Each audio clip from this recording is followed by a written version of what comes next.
We're live, ladies and gentlemen, and the streets are buzzing on a special March Madness NBA draft preview with the one and the only RAFAEL Barlowe from NBA Big Board.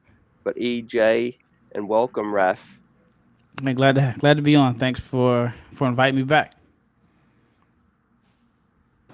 Definitely thanks for making the time again. We really appreciate it. Yeah, no doubt. What a season it's been covering these Knicks, and it's amazing that it's March already.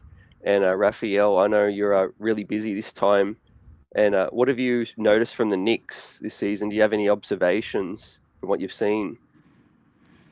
Uh, they're good. They're better than a lot of people expected. I guess I'm a little biased. I like Thibs. I've liked Thibs since he was in Chicago. I mean, I thought even when he was in Minnesota, he did things his way, which may not be the sexiest way. People may want certain guys, but if you give him his type of players, then he's going to be good. I mean, Minnesota, they won and made it to the playoffs. I guess it was like maybe 2 years he was there, if I'm not mistaken. He brought in Butler. Butler didn't like everything that was going on, and then Minnesota kind of went backwards. And then I felt like Knicks fans were just unfair to him to give him a lot of time to get the type of players that he wanted. So again, I'm not surprised at their success because he's got scrappy guys. He's got blue collar guys that want to work. Not a bunch of guys that are sexy and flashy. Just guys that come in and work and fit a system, and it's working out. So with that, we know that you're a Blazers fan, and what are your thoughts on Julius Randle? Uh, there were conversations, I guess, a few off seasons ago with regards to possibly the Knicks and Blazers engaging in a trade. What are your thoughts on Julius Randle, his performance this season, and as a Blazers fan, would you hypothetically want a Julius Randle on your squad? Yeah, and that's kind of how it was well known that I was a Blazers fan when I started doing different Knicks podcasts like Knicks Fans TV and all that. And I'm like, well, if you guys don't want him, I'll take Julius Randle. He's everything that I feel like Portland needed. They needed a four. They needed someone that could rebound. They needed another ball handler and someone that could make a pass. I mean, when Portland went to the conference finals a few years back, it was CJ, it was Dame, but nobody else could make a play, whether it's Mo Harkless or Al Farouk Amino. Those were two guys that they knocked down shots. They could defend and switch, but a hard closeout, you couldn't do anything. And then if a team trapped Dame, then you only had one ball handler and playmaker. So I've always wanted Julius in Portland, but I've watched Julius work out since he was in high school. I live here in Dallas, and I've seen him work out. I've been in the gyms where he's working out, and so yeah, I was always saying like, if you guys don't want him, I'll take him in Portland. I remember specifically callers from different shows were saying they'd help pack his bags, and now I mean he's an all-star. He's hitting game-winning shots. The jumper's falling, and he's had some good times with the Knicks. And he wanted to be there. I think that's the part where I feel like fans haven't really appreciated him because he wanted to be there. You got to think there's a lot of stars in the NBA that have moved around, and none of them have wanted to be in New York. Yeah, you're right. You guys hit. He signed as a free agent, and it was sort of rocky from the beginning, Raf, because it was the summer the Knicks missed out on Kyrie and KD, and all the fans were just upset no matter what. It was And before that, right? It was Zion, right? The year everybody wanted Zion. yeah, Because is this his fourth? Is it the same season? Was it the same off season? fourth. Same Okay. offseason, yeah. Okay. Well, yeah. Yeah. Yeah, yeah, yeah, exactly. But you got Jeremy Grant, so I think that's been a really good fit for the Blazers. But I mean, it's a silly question, but you definitely prefer Randall, right, rather than that seventh pick, Shaden Sharp. I mean, thought there was a possibility that where they could have got both. Because whatever they Yeah, gave up for um for Grant, they still had the seventh pick. So if you would have traded the seventh pick for Randall, I'm guessing I could be wrong. You could have still had that same deal with Grant, and you could have had Grant at the three and Randall at the four, Dame. and I think the Blazers would be a whole lot better than what they are right now. Yeah, definitely. He's changed our fortunes, that's for sure.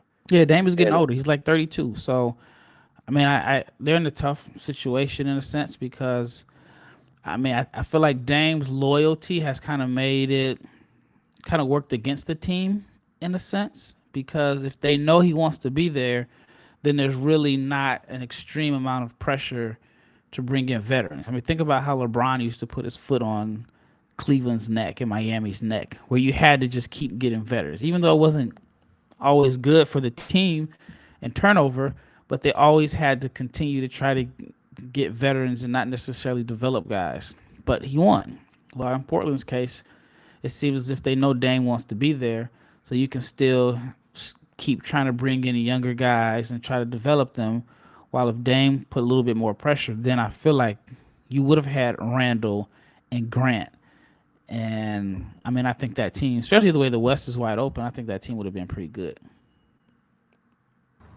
That's really such a fascinating point. I mean, there was a time and place where Knicks fans, including myself, were imagining Dame, creating his way and forcing his way to New York, but that wasn't meant to be. But it's as a segue, it's interesting you mentioned younger players and Portland wanting to develop younger players. For the last few years, with regards to the 2023 NBA draft, there's been a lot of conversations as to the caliber of draft this is, and for some people, a draft that hasn't been seen since probably the 2003 LeBron, Carmelo, D Wade draft.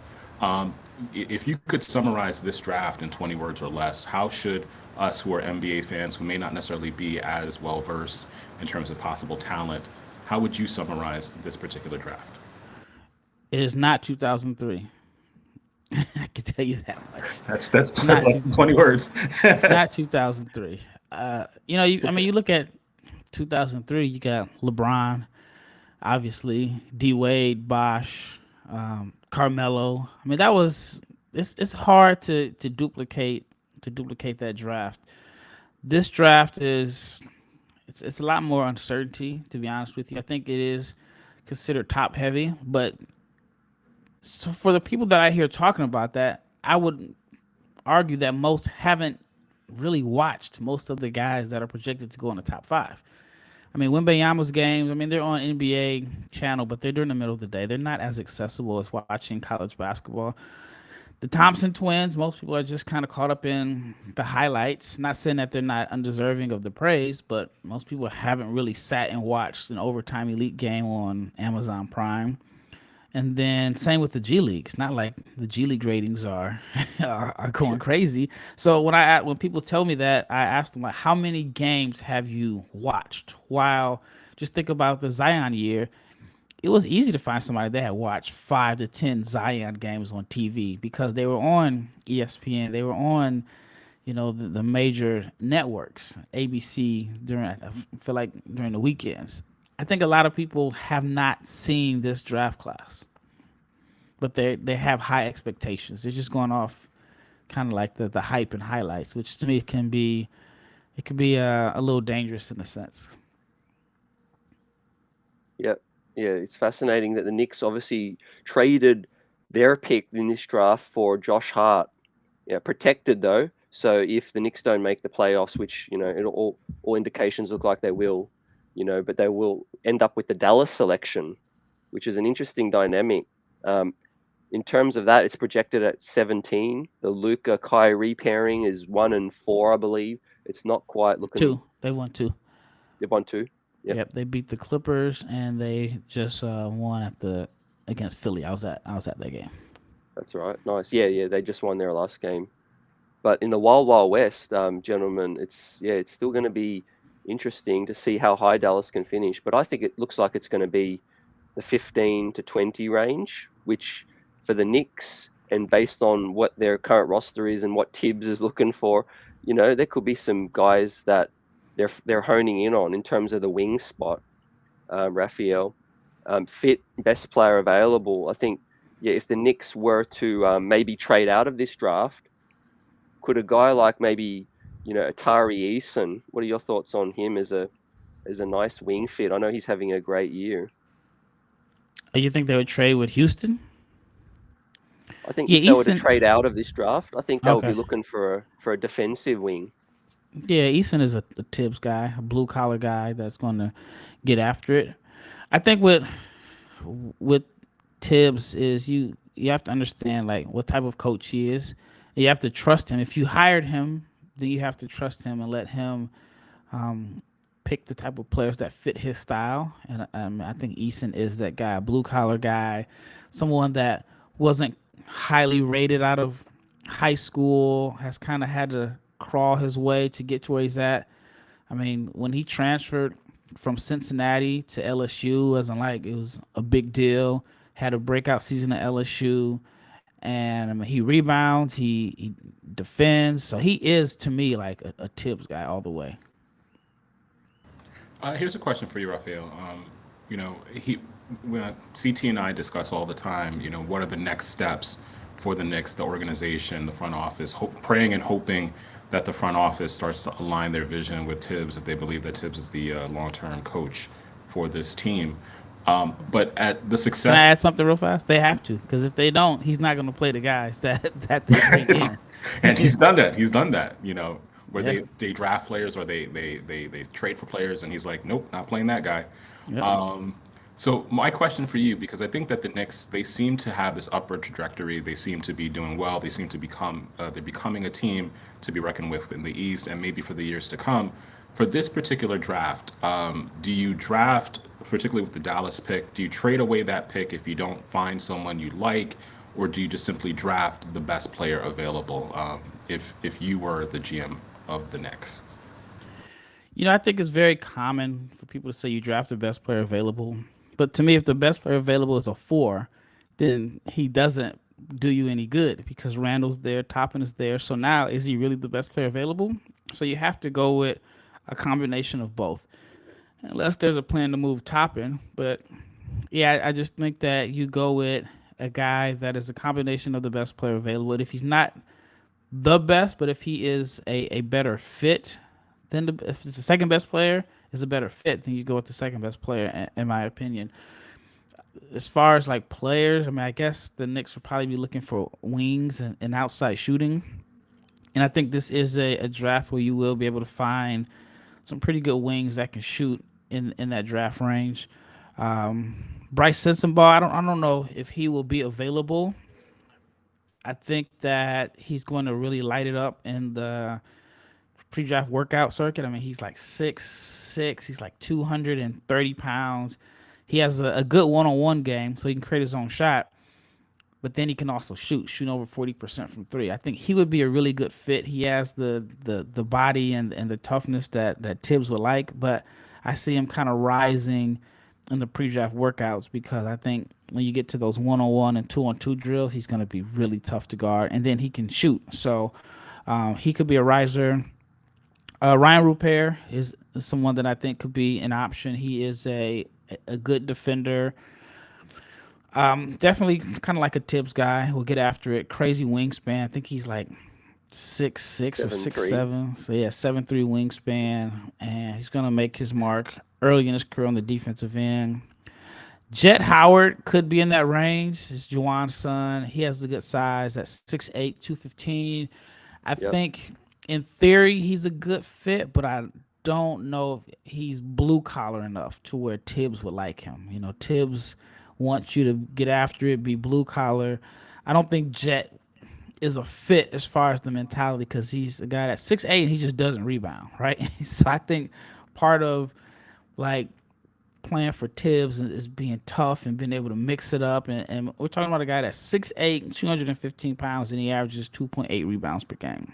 So I think the shooting and size is there, but I don't think that would be a good fit. And that would be like the perfect example of the team drafting a guy and Tibbs like, nah, you know what? He's not playing for me.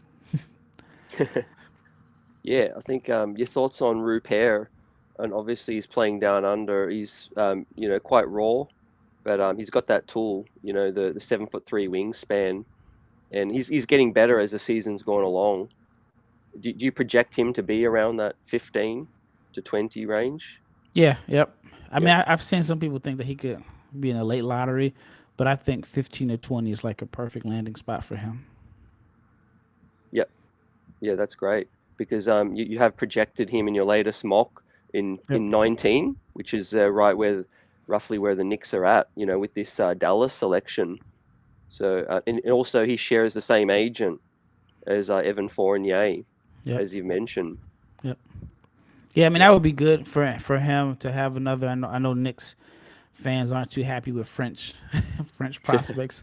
The past hasn't been too kind, but I think with Evan being there, and from everything that I've heard, that Evan likes it in New York, and he wasn't trying to force his way out during the trade deadline and demand a trade, and I think he even tweeted a sigh of relief when he didn't move. So I mean, you're talking about a veteran that can still play and contribute, that has bought into his role. And I think he would be a good mentor for Rupert if they ended up being teammates in New York. Yeah, that's definitely been something we've noticed this season, is that there have been not just some talented and scrappy players this year, but the camaraderie and the character of a lot of these guys who are on the squad this year really makes it seem as if that's a contributing factor to them being a better team overall this year. You've mentioned, we as Knicks fans, we get excited around draft time because there's always the possibility of this being the one player that helps to break the 50-year draft, the 50-year drought. I just want to get your thoughts 50? on it. Has it been 50 years since Ewing? 50 years. 50 years, 73. Oh, it's just the championship. It's the championship, yeah. Okay, I'm about to say Ewing. You guys won with Ewing, but that was 50 years ago. No, but the chip, the ultimate prize. Okay, yeah. So we just want to get your thoughts on a couple of other players to see, if they would be a good possibility, particularly in the mid first round. What about Kris Murray from Iowa, as well as Maxwell Lewis? What are your thoughts on those players? I mean, I think Kris is going to be good. He's someone that I like, especially for a team that's selecting later in the first round that has playoff aspirations or championship aspirations, because the knock on him is he's a little bit older. But I think for when you get a guy that's a little older, you don't need to develop him as much. You're almost kind of getting a guy that's in his prime in a sense. He'll be in his prime by the time his contract ends. So you're getting a prime contributor on a rookie contract. So I think he's 23, and you know how it works with you get the first 4 years and then you get the second contract. So you're going to get him, you're going to get a good chunk of his prime, for like $3-4 million a year. Only thing is that he plays a similar position as Toppin and Randle. So I don't see a clear pathway for minutes there. Maxwell Lewis has the tools and the talent to be really good in New York, but the biggest knock on him is that he does not defend at all. And it's going to be tough for him to earn minutes playing with Thibs. And he has such a big learning curve also. Not only is he not like a good defender, but he has a lot to learn as far as just the nuances of it. And then it's a huge jump because he's coming from a losing program in the West Coast Conference, which is, not considered a super strong conference. So I think for him, it's best suited. Well, if he wants playing time, a bad team. But Thibs could also be the type of coach that he needs to hold him accountable on the defensive end, and he'd have to earn every minute. That's one of the things I like about Thibs, right? He's not like other coaches who kind of let the front office say, hey, I drafted this guy. You have to play him because it makes me as a GM look bad. Thibs is like, nope, if you play for me, you have to earn your minutes. I'm not giving you any minutes. So that could be beneficial for a guy like Lewis, who has all the talent and the tools to be really good, but he just doesn't defend. So if he's forced to defend to earn playing time, then you may be able to get, you may have a steal there. Yeah, what are your thoughts about Dariq Whitehead? I'm not a Whitehead guy. I'm not a Dariq Whitehead guy. I know he's from the area. He has the hype because he was at Montverde for all those years. I'm just not. I mean, there's some things he does well. I don't know what is that one thing he does well enough to where he can hang his hat on. And of course, you got to give him a little bit of the benefit of the doubt. He had a foot injury coming into the season. And so he may not be playing at 100%. But for me personally, I think there's a few guys that I would take above him. And I could be wrong. There's a guy at Florida, Riley Kugel, who's had a good streak of games. I want to say He was coming off the bench, and maybe like his last 6 games, he's had double figures in the SEC. He's athletic, can handle a little bit. He would be a guy that I think could be a good fit there. I would take him over Whitehead as of right now. Well, it wouldn't be a Knicks podcast if we didn't talk about pie in the sky possibilities, trading up, the possibility of getting players that were highly touted or seem to be at the top of a draft. We're always praying for it. This front office tends to trade back the last few years. But what are your thoughts possibly on the Thompson twins, their fit on this particular roster, Brandon Miller and Cam Whitmore? Do you see a possibility, a scenario where the Knicks could possibly trade up, and the fit for those particular players on this particular roster? Ooh, trading up into the top 5? I mean, you'd have to give up Randle. Pie in the sky. We got plenty of picks. You'd have to give up Randle. Yeah, I don't know. I mean, yeah, I can't really see that unless something just goes absolutely terribly wrong the remainder of the season. I think Randle is about as loved as he'll ever be right now, especially today after hitting the big shot. I mean, I think Brandon Miller is the best prospect in college basketball. 6'9", can handle, can shoot. Had a rough game today. I think he has plenty of upside. You know, the situation, I actually talked to some scouts about the situation with him going on in Alabama, and I was like, how much is that going to impact his draft stock? And this an NBA scout told me, he was like, it's the NBA. Can you win games? I mean, you know, it's more so depending on the, I guess if there's going to be a public backlash behind it. But he had mentioned a few players that came into the NBA, maybe not with, I mean, it's crazy that I'm even using the word homicide, but a few players that have been in trouble, but not a homicide attached to their name. But he was like, they were still able to go high in the draft. He's just going to have to do a really good job of explaining his innocence and so on. And the guy was saying that he thinks that would be enough to keep him in the top 5. The Thompson twins, you know, it's going to be a big jump. I mean, they're playing overtime. They're a little older than most of their peers at overtime.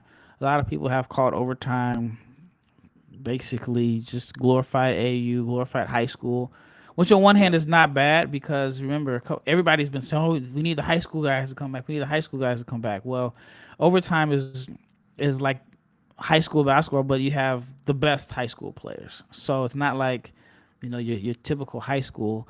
But I think it's going to be a huge learning curve for both of them. I think it's just tough because Knicks fans have playoff and championship aspirations. It's not a full rebuild. So, and then, you know, it's just a matter of, are you willing to go backwards for a few years until those guys develop? And again, I go back to Thibs. Thibs not trying to develop. He's trying to win now, right? He knows that he's paid to win games. If you wanted a developmental coach, then you go get somebody that's younger and that has a little bit more patience. So, but I mean, they defend. They have definitely the Amin and Ausar have the tools and the mindset to be really good defenders, which is what Thibs likes. Yeah, they do. Ausar, especially defensively, could be the best defender in the draft, the best wing spot, and Thibs would fall in love with that. Obviously, we have Josh Hart here now, which looks like they will re-sign Hart because they gave up a first-round pick. But the thing with Knicks fans, they're thinking with Hart is he's undersized, Raf. You know, you would have seen Hart defend some guys. You know, he's not the long-term solution at the Knicks wing, I don't think. Yeah, but I mean, Hart has always played bigger than his size. I mean, he's arguably the best rebounding guard. I mean, he averages more rebounds than some centers. And have you guys lost with Hart? You undefeated with Josh Hart? He's 8-0. Yeah, so this is how I think of it right here. Like, I not a big Cam Reddish guy. Never have been. I sold my Cam Reddish stock in 2019 at the under 19. No, 2017 at the under 19. So even with Portland, he's putting up some decent numbers. But for me, he's a guy that is a average three-point shooter, but he'll take 7 threes out of 10. Like, I feel like there's so much more he could do. And But Hart has been, even though he doesn't have the same appeal, he's not going to wow you or tease you. Hart has been better for the Knicks than Cam Reddish.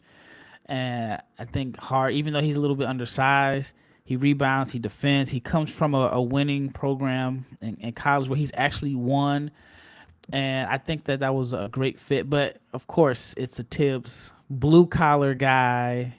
And for whatever reasons, he's shooting threes. He wouldn't shoot them in Portland, but now he's shooting them with the Knicks. And last I checked, he's making them at a decent clip. Yep. Yeah, definitely thankful we have Josh Hart, and he has a perfect 8-0 since that acquisition. So that's insane. Definitely if we had more time, we would definitely want to get more of your thoughts on Cam, because there's definitely a very strong Cam hive in New York City, and the fact that we're talking to someone who gets a chance to see a number of Blazers games, would be fascinating to see your thoughts on him. But are there any players, particularly for this draft, that you consider to be a sleeper, whether for the Knicks or just in terms of any team in this particular draft, someone that all NBA fans should just keep their eye on because they might surprise them in the league in the few years to come? Yeah, there's quite a few guys. I mentioned Riley Kugel, the kid from Florida who's finished strong. There's a guy that I came across this film yesterday, and I really, really like him. He could be, and when I say like a guy that's on nobody's radars that could end up being an NBA player, he is this year's version of Jericho Sims. Like, Jericho wasn't on many radars.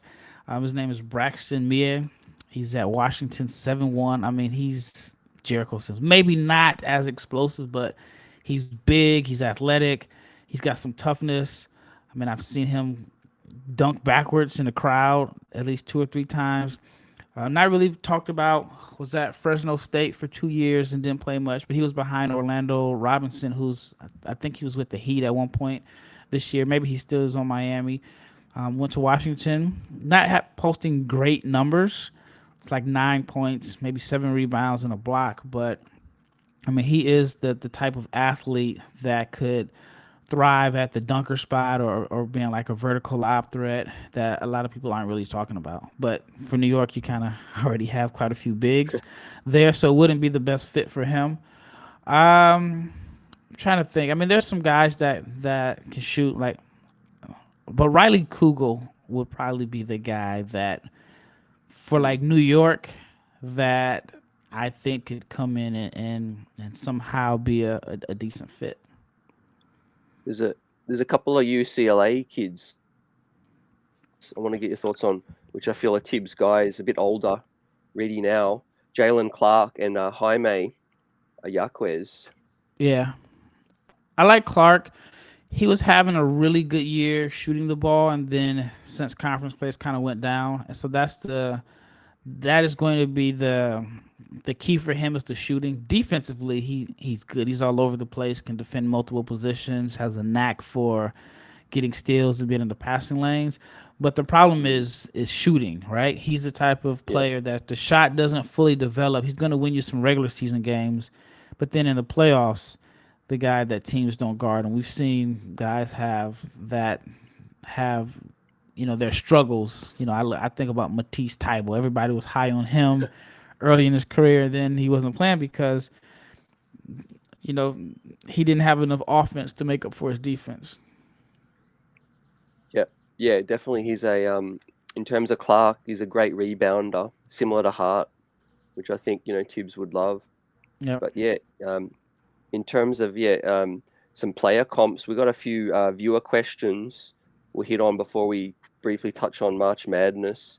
There's a graphic on screen, not sure if you could see, but some player comps sent through. The viewer wanted to get your thoughts on this with Wallace, Kaysen Wallace, Marcus Smart, Jalen Wilson, Saddiq Bey, Maxwell Lewis, Jalen Williams, Anthony Black, Lonzo Ball pre-injury, Cam Whitmore, Miles Bridges, Reese Beekman, Caruso, Jordan Walsh, Herb Jones, and a Jaylen Clark, Tony Allen mixed with Josh Hart. There was a lot of names to try to remember. Cason Wallace, I think he could be more of a Drew Holiday type than Marcus Smart. But I mean, I guess there are some similarities.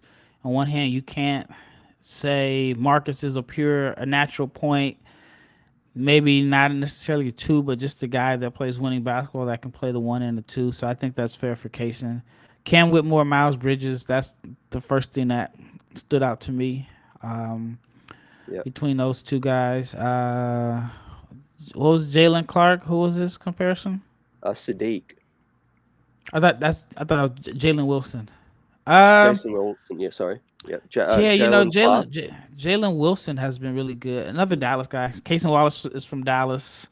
Jalen Wilson is from Dallas. And Anthony Black is also from Dallas. So it's quite a few guys that I've been able to see before they kind of took off with college basketball. I don't think Jalen Wilson shoots as well as Sadiq Bey. Yeah. I think there are some similarities, but if you look at it, Sadiq, he played with the ball a lot. Well, he played with the ball in his hands more at Villanova than he did with Detroit, but he had the shooting to where it allowed him to just kind of play a role as a floor spacer. Jaylen isn't. He's gotten better, but the shot isn't as consistent. There were the other comparisons. Reese Beekman, Caruso, Jordan Walsh, Herb Jones.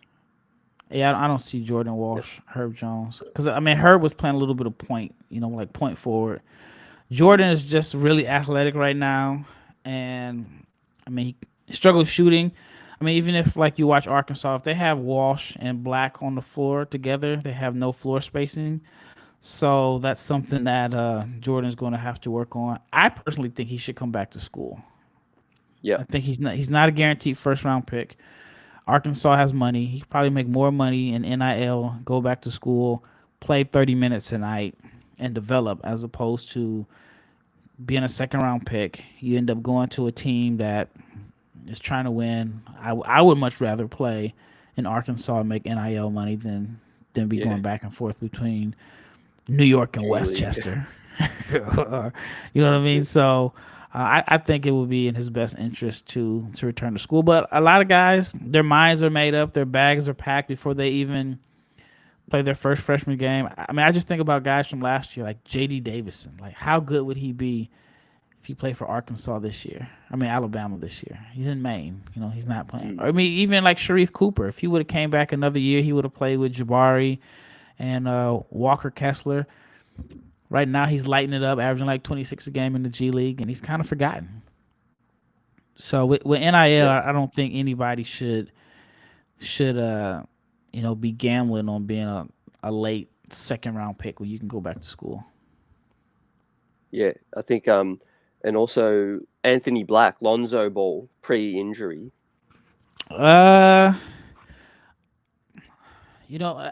When you first see it, I mean, I think it's a visual comparison, but Anthony Black gets to the free throw line. That's something that Lonzo Ball doesn't do.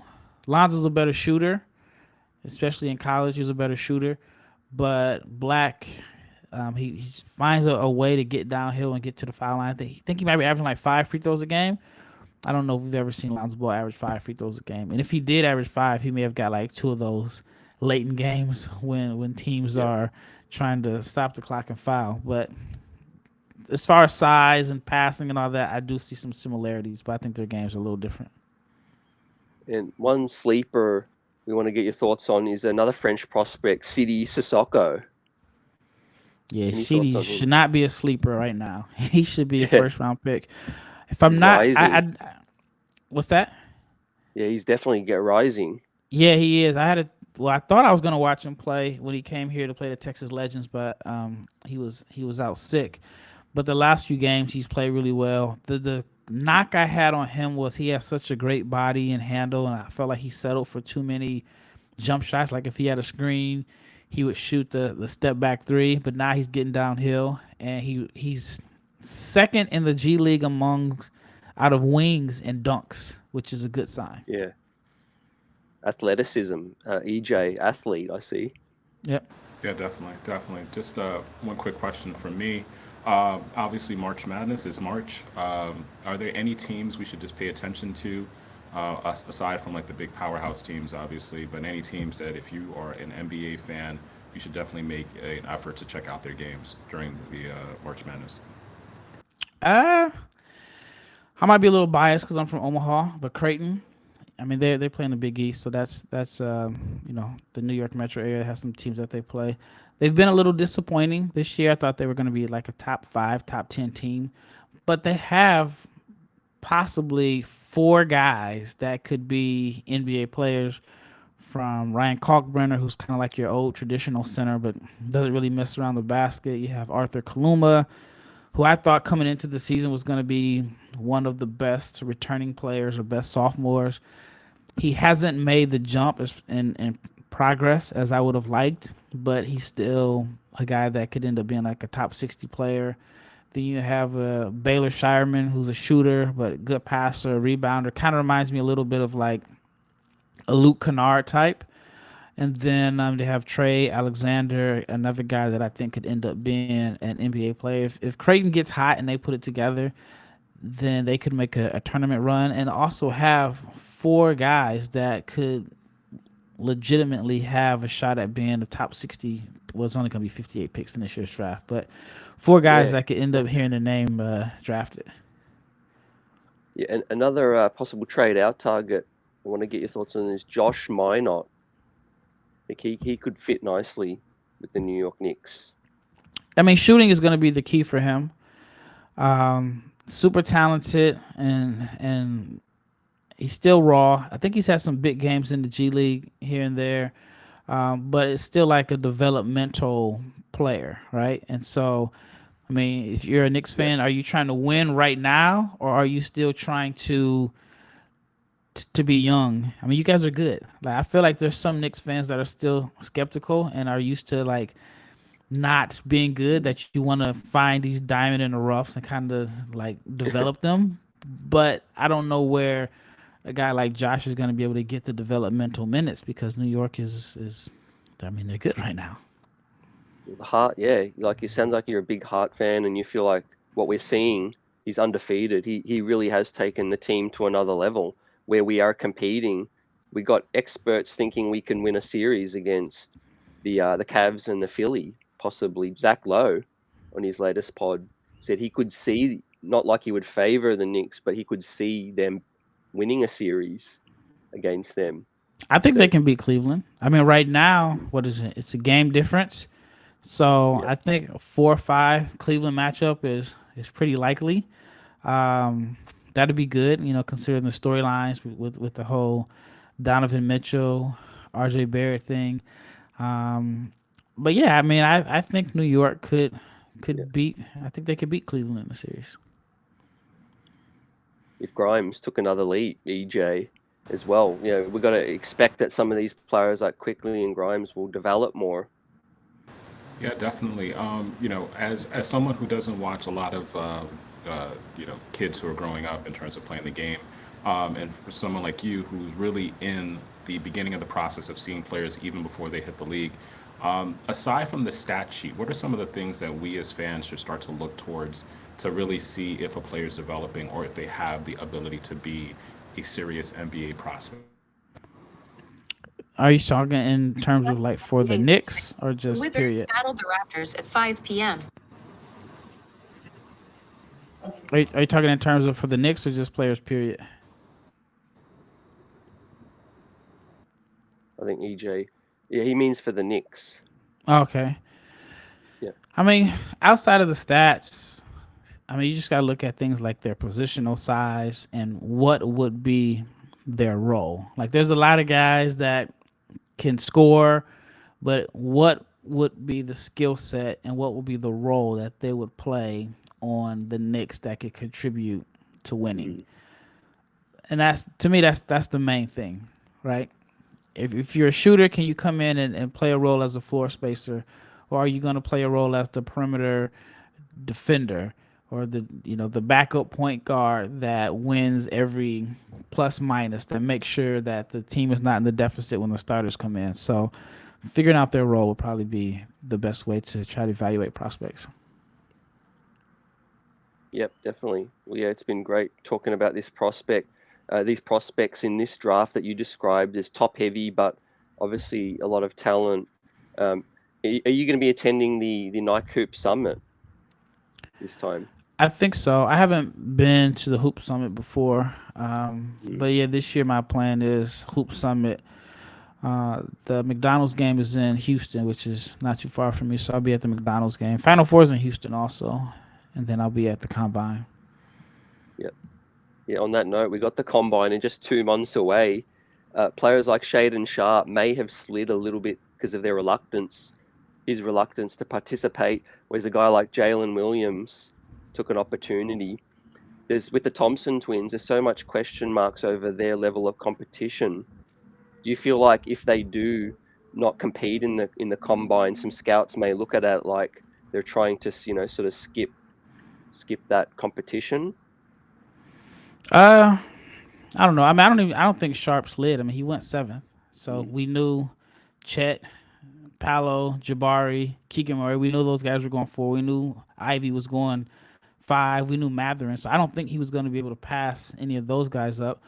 But he was a mystery. He was a guy that scouts didn't really get a chance to watch. I mean, I had some scouts tell me that they went to practice and they didn't get a chance to see him at practice. And I've also heard that he did practice. I don't know who to believe there, but he was such a huge mystery.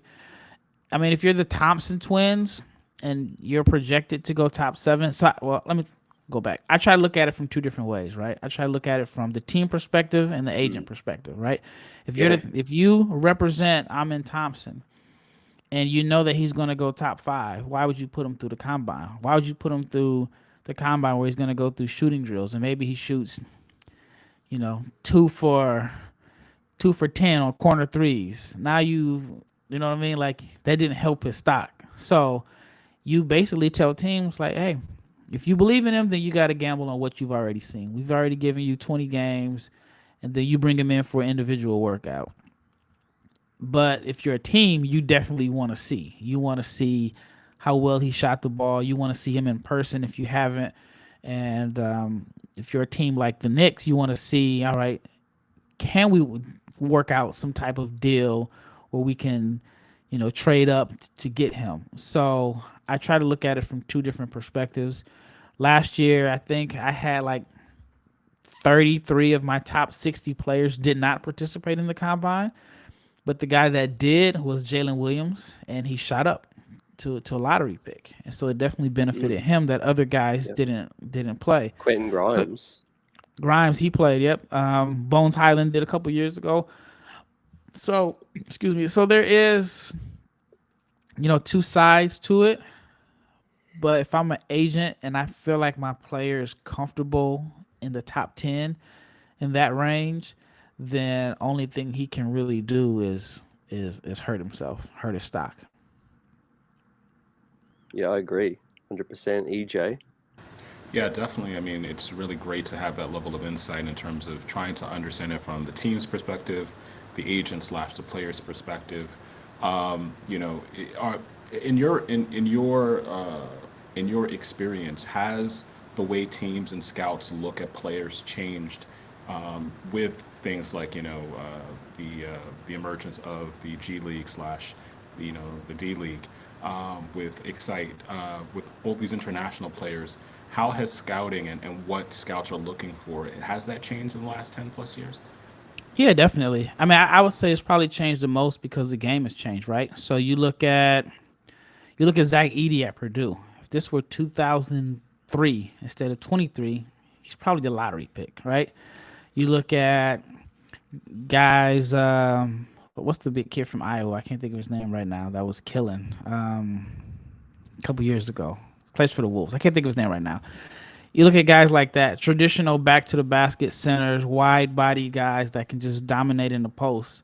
Well, there's not a I can't think of his name. Luka Garza. Garza, that's right. So you think about those guys in a different era, they're top 10 picks. Now teams aren't really dumping the ball to a big in the post. And even if you can score on the block, can you defend out in space?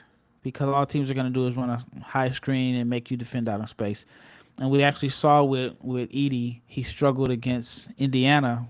Jalen Hood-Schifino had like 35 points because they did a lot of pick and roll, and then he was playing drop coverage and all that. So that part has changed. And then you also have to find wings that can switch out and defend multiple positions. And so it definitely has changed. As far as the international, I mean, it just makes scouts got to have more frequent flyer miles. And I think it's even tougher because there are so many avenues for players to make it to the NBA, and overtime is new. So I don't know if people have a full grasp on how well the competition is.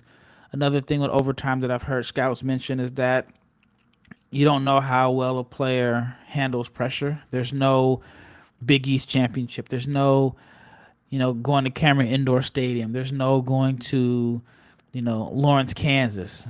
So you don't have the same pressure as the NCAA tournament. So if you are big on evaluating guys in pressure situations and hostile environments, you won't have that with the Ignite. Also the Ignite and overtime. But then when you're evaluating European prospects, and this is why I love scouting European prospects, because there's this intrigue of trying to figure out, can this guy play on the top high school circuit? All right. If he's good there, can he play at a Power 5 school? Would he still be an NBA prospect at a Power 5 school? Now, can he play in the NBA? So you're trying to figure that out. But what makes Europe really tough to evaluate is that if you're 18 and you're dominant in your age group in Europe, the next step is going to a professional team. So think about it this way. And a lot of people don't think about it from this perspective. Imagine you are the top high school player in the country, but there's no college basketball. So imagine the top high school player in New York City, and the next step is for you to be on the Knicks. How do you earn minutes, right? And then in the NBA, if you're bad, you get rewarded. There's lottery picks, there's draft. Well, in Europe, there's no draft. So every game counts, and teams aren't trying to lose, because if you lose, you get demoted. So think of it this way. Think about being a high school player. There's no college basketball. You go to the Knicks, and if the Knicks finish with the bottom record, they get demoted to the G League. How many minutes are you going to get to actually play and develop? So with the international prospects, sometimes you're evaluating them based off of what they did when they were 17 or 18. But now when they're on their club team, they're playing 2-3 minutes a game, or you're watching them warm up, because you're not getting a chance to watch them play, because even though they may be the best long-term prospect, they're not better than that 26 or 27-year-old. While in the NBA, I mean, if a team drafts a guy number 1, even if he's not ready, they're still going to play him. I personally think in Houston, right? If you told the Rockets, hey, if you guys finish with the worst record, you're getting demoted to the G League, I think Tari Eason would play more minutes than Jabari Smith. But you want to develop Jabari. And if you lose, then, you get more ping pong balls. So that's kind of a long-winded answer, but that's why I like That's great. the international thing, because you got to try to figure out, can this guy play, and that's why you see a lot of hits and misses sometimes, because a guy didn't play for a couple years. He didn't get a chance of real live game action because he was too good for his age group, but there's no middle ground. It's fascinating. It's really fascinating, and especially as Knicks fans who we've been burned by the international draft, by drafting international players several times.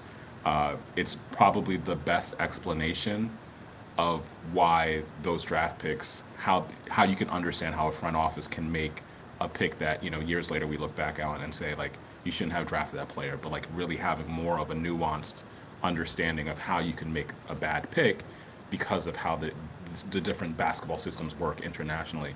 That's one of the best answers I've ever heard, so I really appreciate you answering that. CT? Yeah, and I mean, it's an adjustment, right? So think of it the other way around. Think about if you take a kid from New York City that grew up in Harlem or Brooklyn, and then he gets drafted to play for a team in Serbia. That's, you know what I mean? At 18 years old, that is a huge adjustment that may You know what I mean? Like that may have a huge role in a player's success. The best example was Darko. I don't know if you heard the story about Darko and how his brothers were part of Nicola Jokic's entourage.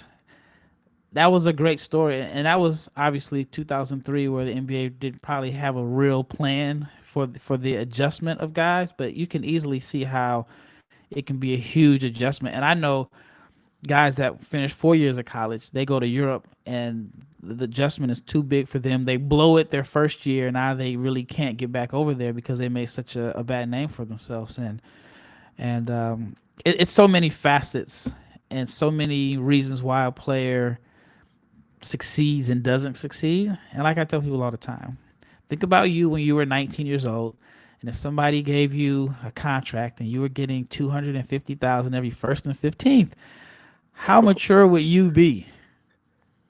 And a lot of people, when they think of it from that perspective, they realize that it's a lot harder. Yeah, exactly. Yeah, we could talk about this forever, and I really appreciate your time, Raphael, joining us. And hopefully, we get to catch up maybe after the combine, when we're closer to the draft. But yeah, everyone, you can follow Raphael at Twitter at Barlow500. Subscribe to NBA Big Board. It's amazing the work you're doing, and you've built up NBA Draft Junkies. We've got to give you your flowers, Raphael, because you've certainly poured in the hours in scouting and through your eyes in this industry, and now you are leading the NBA Big Board. So once again, just fantastic work, and I really appreciate having you on. Yeah, thank you for having me on. We can definitely do this again once we know where the Knicks are picking, and hopefully, in your case, you're picking a little bit lower than than you're projected to right now. Maybe we've been in the third seed, deep playoff run. Who knows? That would be great, and I would probably be giving a lot of Knicks fans a lot of flack because they used to kill me for liking Julius Randle. And Thibs, you started the show by liking Thibs. So. I like Thibs, yeah, also, yeah. Yeah, thank you so much for the time, and really like your explanation. I could ask more and more questions, but really thank you so much for the time, and please support Raphael and all of his work. We really appreciate you spending the time with us today. Yeah, thank you for having me on. Yeah, no doubt, no doubt. And take care and be well. Ladies and gentlemen, RAFAEL BARLOWE, the one and only NBA Big Board. EJ, we're rocking out still. We'll talk about the win from last night and get questions from the chat. How are you feeling? That honestly, guys, like that was really, really a great conversation. I wish we had even more time because there was just so much that in terms of learning the mechanics of how the business of basketball takes place, there's just so much there. So yeah, this was a great conversation to have, even though we're still basking in the glow of what was a really great win last night. But it doesn't hurt to really think about where the Knicks are going long term. It doesn't hurt to think about June. It doesn't hurt to start thinking about chess pieces that Brock Aller is already thinking about. You already know that several other pieces in the front office are already thinking about what do we have to do for this particular draft and even the 2024 draft. So yeah, I'm really, really happy we had a chance to talk to RAFAEL BARLOWE about this particular draft and even his assertions or rather his perception of where the Knicks are going this particular season and how the narrative is really starting to change regarding the Knicks and what we can possibly be for the years to come. Yeah, it's so unique now that like not only are the Knicks still looking like they're going to have a pick in the 20s, late teens, early 20s, but we're actually good now. We are actually winning, and we're faced with a prospect of picking a player with a specific skill set that's going to complement Thibs now, complement the team. We threw up a lot of great names. Like the UCLA guys. Guys that rebound well, defend. We have those guys, which is funny too. Quentin Grimes, Josh Hart. It's just that they are, undersized and they're not that third star, EJ. So it's going to be a fascinating summer. Yeah, especially because we also know that there are There are some real practical questions that we're going to have to answer within the next year or so. Like, so for example, there's always the OB question. There's, re-signing Josh Hart. There's the question of what happens to Emmanuel Quickly and his contract. So these are conversations that, even though we are really excited about what happened last night and the direction as to where this team might be heading, uh, the business of the NBA doesn't stop. Like, we might have a game and there might be an off night, but that the people in the front office, that those who are in charge of drafting and scouting, these are questions that they're having even after, you see Leon Rose in the crowd last night in Miami. You see William Wesley in the crowd last night in Miami. These are conversations that are being had back in New York in the front office, and this is what makes it fascinating. And I really, really, really, on a side note, I really appreciated the way that Raphael explained the differences between the American system of basketball, which is really strongly connected to the American system of schools, which I'm very passionate about, and how we use that as a feeder system to so many different industries, and how that isn't necessarily existent in the European model. But even the American school system is changing with NILs, with colleges. I mean, it wasn't that long ago, 20, 25 years ago, it was expected that a player was going to play 3 to 4 years in college, and now, again, the NBA system is going to be upended because of the push to get 18-year-olds or high school players to be able to enter into the draft. So that really, like, if you're a basketball fan, there is so much that can be digested and learned and discussed to really inform our understanding of the league today as it is today versus when I became a fan back in the days of Pat Ewing. Yeah, definitely. It's changed a lot, EJ, like you hit on. And obviously, just in this draft, Rayan Rupert, a French prospect who's, rising up a little bit. He might not even be available with the Knicks pick, but it is an interesting look that Walt Perrin came down to Australia specifically to see him face to face. You would have to think there's very serious, intrigue or research being done for him to travel down, a significant prospect that's, could be in the lottery now, a French prospect who shares the same agent as Fournier. What are your thoughts on what Raphael said about him and potentially, seeing both of them on the roster? Yeah, I mean, I think that's one of the things that is going to be really important for this front office. Well, first off, I think one of the things we're starting to see is that there's more alignment between the front office and Thibs, and that was a point that I think last season when I first started joining the podcast, it was pretty apparent there were a number of cracks between the front office and what was happening on the floor. That's something that was noticeable to not only New York fans, but to other people within the basketball industry. And, so much so that at the end of last season, or actually right before the Knicks had that strong end to last season, there were questions as to whether or not Thibs was going to, maintain and keep his job. Now, because of what we've seen during the course of this season, I do not imagine there's going to be the conversation with regards to Thibs' job as much as like we were actually even asking it earlier this season. So what does that mean? That means that the front office has to really make decisions based upon who does Thibs desire to be on his roster? What kinds of, and this is a CT word, Thibsy player can are you going to now bring into the fold? No longer can you have a divorce between front office and management versus what Thibs desires as being members of his particular roster. And I know this is a really long answer, but really quickly too. And this is also an opportunity for the front office to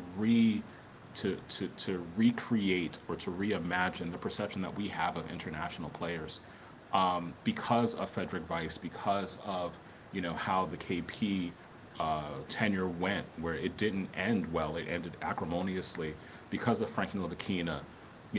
A number of Knicks fans have a difficult perception of drafting European players or drafting international players. It may not necessarily be grounded totally in reality, but this is the front office's opportunity, if they want to draft an international player, to really make it so that, okay, we're now rewriting the organization's history, much the same way we're rewriting the organizational history for the past 20 years. We used to be a laughingstock in the eyes of the rest of the NBA, but we have the opportunity to rewrite that narrative right now. Same thing when it comes to the international players on the Knicks. Yeah, development. We've definitely picked up in that area with Quickly's development in season, Grimes developing in just his second year, and I love the question we asked Raf about the combine, because remember the EJ chat. That's when Quentin Grimes shot up that board, and that's why we had that great viewer question about the Thompson twins, although their stock's probably set, but other guys on the fringe like a Jaylen Williams shot up so late last year.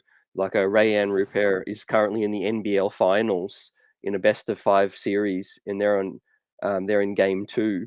So he's adding to his stock playing in a professional league in the finals. And actually, I like how Luke C said we're not allowed to mention the name Frederick Weiss. But that's why I asked the question in terms of like what is scouts looking for, because I do remember like back in the day, like for example, when we think of Tim Duncan about 25 years ago, Tim Duncan was a name brand from Wake Forest even before he stepped foot into the league, before he started playing with San Antonio. Shaquille Yep. O'Neal, LSU was a Uh, name brand because the all other organizational structures around the NBA were clearer. They were more. They weren't as. There weren't as many. It wasn't as diffused. If you were going to be an NBA player 30 years ago, you had to play college basketball, and those teams tended to be on TV a lot. It's changed so much in the past 30 years that it is getting harder to identify top quality talent. And the one example I want to use, and I am in no way, shape, or form a draft expert, but this is an example of how tricky it's become for front offices to make good decisions. Think about Kevin Knox and how many of us were seduced to thinking that he was more than he actually has ended up being because of his combine performance. I think we have to give front offices a little bit of grace, as frustrated as I get to with the organization at times. But the league is constantly changing, and the other elements, the other like the NCAA is changing, European teams are changing. There's now a push to push more basketball on the continent of Africa.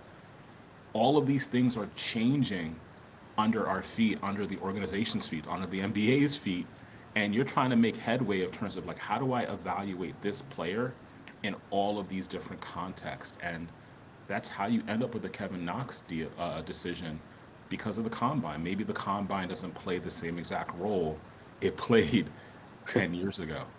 And that's fascinating to me. That's really, really a cool conversation to have. It is, yeah, international this game. And we have a sleeper prospect, or that's not really a sleeper, Sidy Sissoko, another French prospect. We could be the French Knicks. Imagine if we kept Fournier, Rupert, and I got a couple things to hit you with as well. But before that, this super chat from Parish Duggar. Appreciate you. This team is run like a family. You can forget moves. Yeah, yeah.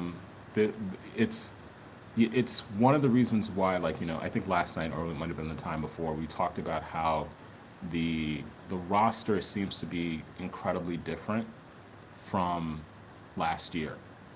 And I'm someone who really thinks about how organizational structures, they have to have clear philosophies. You may not agree with them, but if an organization doesn't have a linear philosophy, if they don't have this idea of we are all moving this way, then it makes it hard for the organization to succeed. I mean, I think look at the Lakers right now. I mean, the Lakers were a prime example of where you could see historically, like the past 10 years, divisions in terms of how the organization was going to be run, like especially within the Bus family. Like there were clear cracks within the Bus family, Yeah. and it made it hard for them to operate. There's what Jeannie wanted to do, there's what her brother wanted to do, there was the idea of trying to honor the legacy of Dr. Jerry Buss, and then there's what LeBron wanted to do, and then there's what Kobe wanted to do at the end of his career. So organizations have to run with clarity.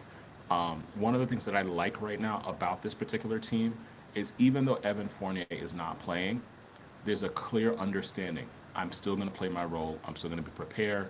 I'm still going to be ready if I get minutes. I still believe in the idea of camaraderie and brotherhood on this team. Same with Derrick Rose. And that seems to be the dominant attitude 1 through 5, um, the coaching staff, and hopefully now the front office as well, because I was on these airwaves last year and it was obvious to me, and I have no inside track into the front office, but it was pretty apparent there was divisions within the front office. That seems to be lessening at this point, and so that only leads to successful organizations and teams. So move like a family. Yeah, definitely. Parish with another super chat. Appreciate you. Chat is buzzing. Streets is buzzing. Smashing that like button. Parish says Leon isn't given up on our young draft picks. Period. Yeah, why would you? I mean, one of the weird things about sports is, when you are the head of an organization and you inherit pieces that you didn't necessarily draft or choose.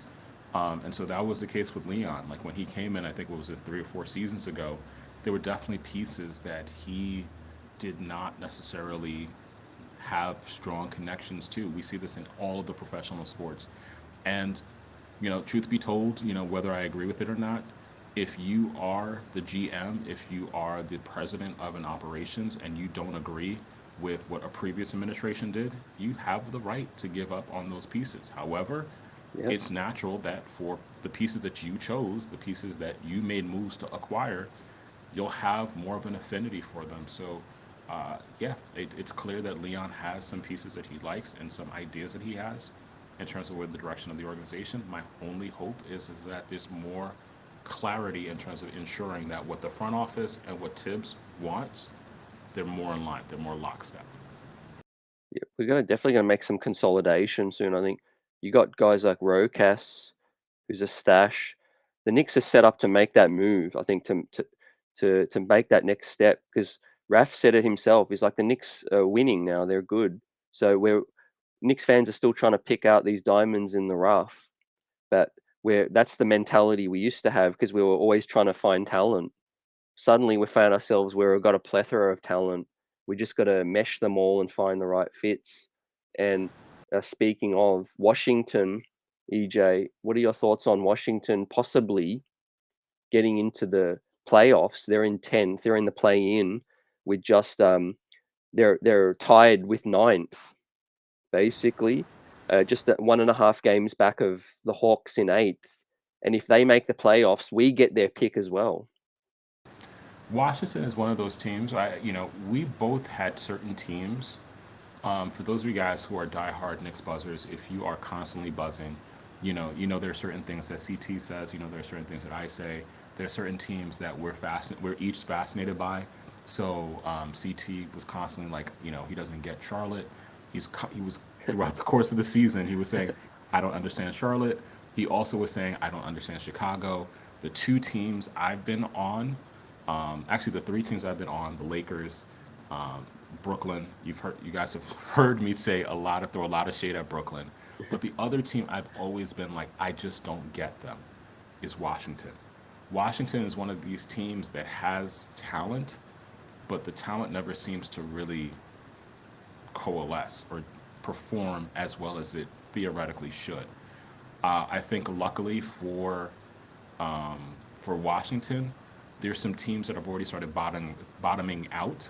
I think we've reached that point in the season where a number of teams have already started, choosing their destination spots for vacation. Yep.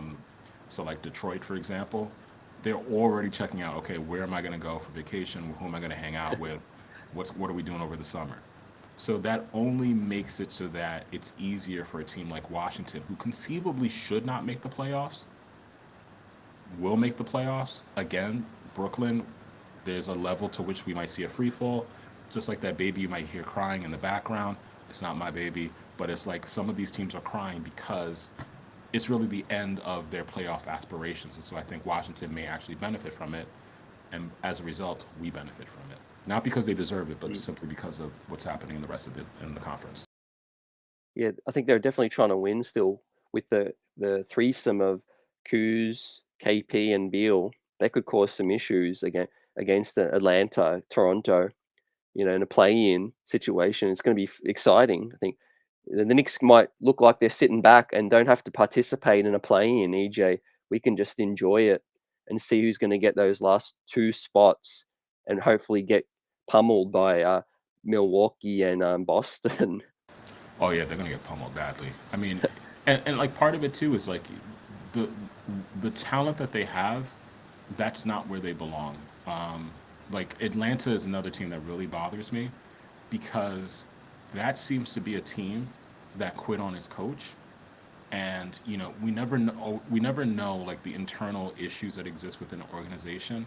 But having watched a lot of sports, even if players don't like a coach, there is Yeah, something about just having pride and wanting to win, and like I may not like this person. We mean like guys, like if you're a Knicks fan or you're a Knicks historian, if you've watched a lot of Knicks games, Patrick Ewing and Charles Oakley, you wouldn't have been able to tell in the 1990s that there were issues at times between the two because the drive to win was so paramount. Like the desire to win, that was more important. So a team like Atlanta is fascinating to me because it's like if you have this opportunity to have that kind of talent, winning is more important than any relationship issue. So it will be fascinating to see what happens 6 through 10 because those 6 through 10 teams exhibit a level of dysfunction that really is what led to a number of prognosticators to believe that the Knicks were going to be on the outside looking in, and we've benefited from their dysfunction. So thank you for your dysfunction, Charlotte. Thank you for your dysfunction, Atlanta. Thank you, Washington, and the rest of those. yeah. I mean, I wish I had a crystal ball and could predict what's going to happen in this draft. But if the Knicks, let's say we win a first round playoff series, I could see them trading the pick for an established wing, OG Anunoby. Maybe their interest in Zach LaVine is real. We don't know yet. And like I said, if they make a second round of the playoffs or ECF, their their desire to go further all in is just going to be heightened. We are winning in this league. We are clearly, based on the last 40 games, we're like the third best team in the East. Forget about Cleveland. Whew, We can you say that we're, again, please?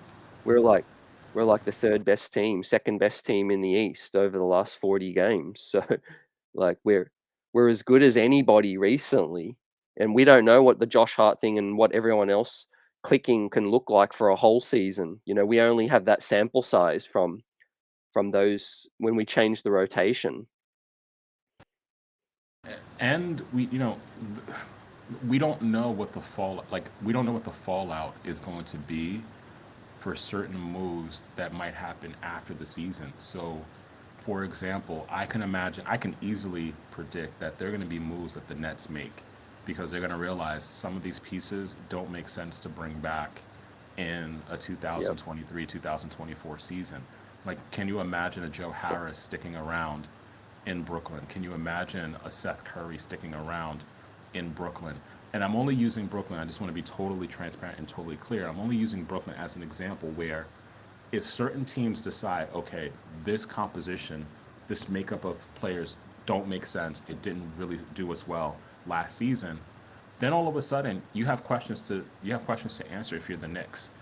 Do you try to leverage your draft position and leverage the goodwill that the NBA community has about the future of the Knicks to make that move, to swing for a player because it's not going to be worthwhile for Coach Thibodeau, who's approaching 70, to have another player that he has to develop. Maybe it makes more sense to go for a more established player, and there might be more players available at that particular point. Yeah. Based off Randall's play and Brunson's play, what are your feelings towards that third guy we would be looking to bring in? Let's say if it's an OG who wants a bigger role and wants more touches, do you feel like that's a good fit? Do you feel like would you feel nervous about maybe changing the dynamic between, Randall having such a good season with his touches and Brunson? Do you just feel like the third guy just needs to be as good as them and they'll figure it out? I think this is where it gets really difficult. Like, this is the difficult move. I think this will be the move that will define Leon Rose's Mm, tenure because finding that right third person is going to be difficult. Like, I don't know. Like, we keep on trying to figure out who it is.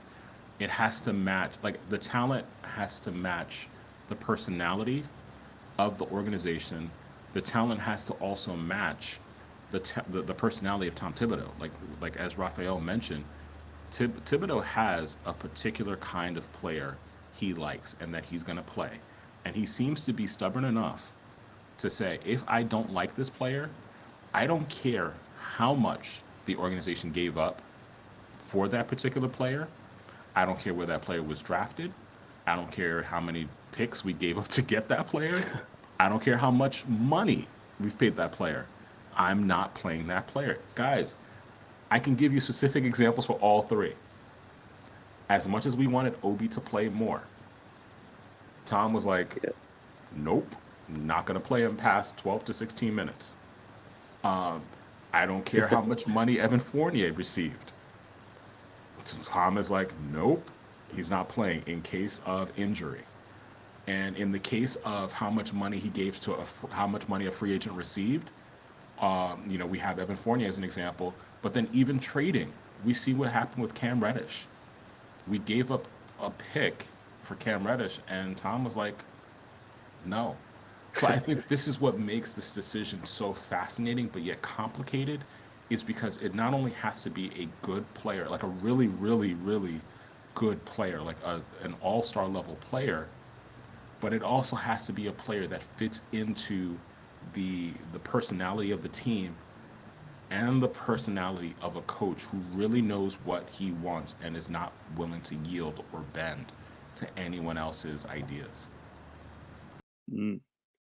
One component I'll bring up is, like, let's say we do try to maximize our draft pick this year, right? A great fit, a great role player, maybe a trade up, pie in the sky, we can get a Ausar Thompson. We consolidate extra picks for a guy that we feel like is a great fit. One positive to finding a dude in this draft that maybe fits the blend, even if he does come off the bench and develops for a few years, is cost control. Cost control, right? Yeah. We spend big on this third guy, and we kind of are locked in a little bit.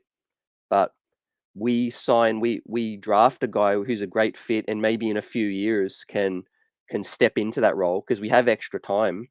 I don't think we're under any rush. We're kind of overachieving, and I feel like cost control could be a good thing as well. Finding that right guy. If it is a Rupert from France who could take a year or two to develop and then be at crazy defensive wing with a 7'3" wingspan, or like I said, one of the Thompson twins, you know, um, trading up possibility. But yeah, anyone in this draft where it's cost control could be a good idea as well. And like I see some of the conversations in the chat, and like that's kind of the conversation, which is really hard. It's the finances of the NBA. Um, where, and I forget which player we were discussing with Raphael, um, but the idea of cost control being such an important factor in this as well too, particularly because the NBA contracts have to be renegotiated with the TV providers. So you don't necessarily want to make a move for the sake of making a move, because Yep. there are so many contracts to consider. And then there's also, like, this one ball that's, like, in the air of, and you also want to negotiate with a mind of where the cap might be in a season or two. So I this is fascinating. Like, I can imagine a world where the Knicks are making a draft pick. I can imagine a world where the Knicks are trading up for a draft pick. I can also imagine a world where the Knicks are trading away and out of this draft because they've made a move for another talent to match Jalen Brunson and Julius Randle. And oh, by the way, here's the other fascinating conversation, which I don't know if any of us really want to touch. What does this mean for RJ? I mean, that's really like the elephant we don't even want to discuss or even mention. Well, yeah, let's have that conversation. Let's have it because I'm a big component of the stories not written. Because we got playoffs, we got the season coming up, and I always favor a situation where RJ's in the system now. He knows the schemes, he knows Randall, he knows Brunson, so he's got ability, time to, uh, you know, blend with those guys as the season goes along, and then have a great playoff series as a complementary player. Ultimately, though, in our ceiling, getting through a 3-4 playoff series to win a chip, it's too much on the shoulders of Julius Randle and Jalen Brunson. I think for us to take that next step to contend, I don't see that happening with RJ at this point, not unless it's a few more years. So yeah, with that said, it's going to be up to how much patience EJ, the fan base, the front office, the team has with RJ's growth. You know, he is only 22 years old, but the closer we are to winning, there could be that ready-made guy that does become available, like an OG, Zach LaVine, somebody else, Mikal Bridges, whoever, Brandon Ingram, whoever you like. That player might become more available faster than RJ Barrett can show he can be that third guy. Yeah, this offseason is going to be really huge for RJ. You know, there again, there's a world where I can see the Knicks are like, listen, we did not expect. It's kind of, it's scarily similar to what transpired 2 seasons ago, where the Knicks exceeded all expectations, and it was on the back of a Julius Randle season that we could not conceive of, we could not predict, and as a result, any direction, any plans, and like the number one plan that you may have had going into that season, all of a sudden they get upended because of the success of the team. There is no way any Knicks fan could have predicted what the Knicks were going to be 2 seasons ago in getting the 4th seed. But as a result, the off-season plans had to change because no one predicted that they were going to do that well. Much the same way, it seems as if we're entering to that space again where, you know, the team is exceeding all expectations, and now it's going to raise some very, very difficult questions, including what to do with RJ. Like, is RJ that third piece? And for a lot of the conversations we've had in the last 2 weeks, you and I have said a lot, Jalen Brunson, Julius Randle. We've not been saying RJ as much. Coach Thibodeau, in some respects, has been doing the same, because if you look at who's on the floor to close out the game, let's forget who's starting the game. What's more important, who starts the game or who closes out the game? That seems to be an indication, and again, I can't emphasize this enough. Coach Thibodeau does not care. He is that guy. He's that guy who's going to hurt your feelings. And he's going to look at you and say, but it's about the team. And so what he's been saying is, when it comes to the closing 5, RJ, he may not be the person who best fits Tom Thibodeau's vision of what a closing 5 might be. So does that then suggest what might be the fate of RJ this upcoming off season, or in an upcoming off season? I don't know. I don't have the answers, but I'm just looking at what's available. I'm just reading the tea leaves. I think given where the success we've had this season, and like I said, the path we're on, we have at least another year, I think, just to have RJ in this situation and give him that benefit. I'm giving him that summer. I'm giving him a big summer. He apparently didn't play a lot of ball because of the contract negotiations. He didn't play for Canada, and I think he's going to play for Team Canada with the World Cup coming up. So yeah, I think we have enough time to give RJ another summer next season, see what it looks like. But at the same time, like I said before, if a bigger name becomes available before that, they might be tempted to pull that, make that swing, because RJ Barrett's $25 million is a great facilitator, and you please another team with a nice young player, and you're making that upgrade. But at the same time, yeah, I could see them trading RJ. I could see them keeping him for another year. Like I said, it's not how you start, it's how you finish as well. And like you said, he might have an amazing end to this season where he might win us a playoff game or two, and then the conversation about trading him dies down a little bit. Remember, 12 months ago, we were screaming to get Julius Randle out of town just 12 months later, he's got the keys to New York. Yeah, I mean, and there's a part of it. If we had had more time with Raphael, and hopefully we get a chance to talk to him again, one of the pieces that has been really like fascinating to me in terms of really analyzing and dissecting the NBA game and studying our favorite team, which is the New York Knicks, is the question of how do teams evaluate mental makeup? How do there are metrics that you can look at in terms of like physical makeup. Like for example, how high does a player jump? How quick are they from end to end from baseline to baseline? But there are certain things that with my inexperienced eye, when I look at RJ and his game, sometimes there seems to just be that mental component that seems to not necessarily be evolving as quickly as we would like it to. Again, RJ is one of the nicest people that we've drafted in a long time. But in terms of like that on-court intelligence, when I look at some of the most intelligent players in basketball, one of the people I think of is Chris Paul, who's been able to defy his physical peak declining.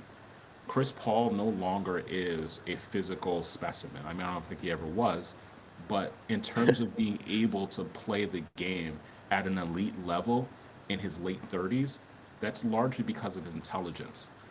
There are other players like Jason Kidd who, there were ceilings to his physical floor. Actually, that makes no sense. That statement made no sense whatsoever. There were ceilings to his physical game. That makes more sense. Yeah.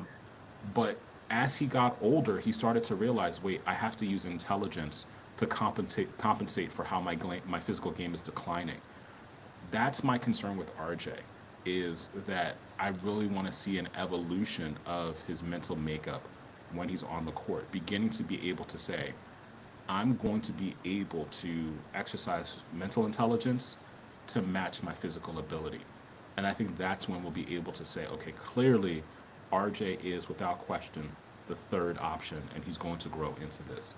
Otherwise, I think more and more Knicks fans will start to overlook him and start to say like they're okay with RJ leaving.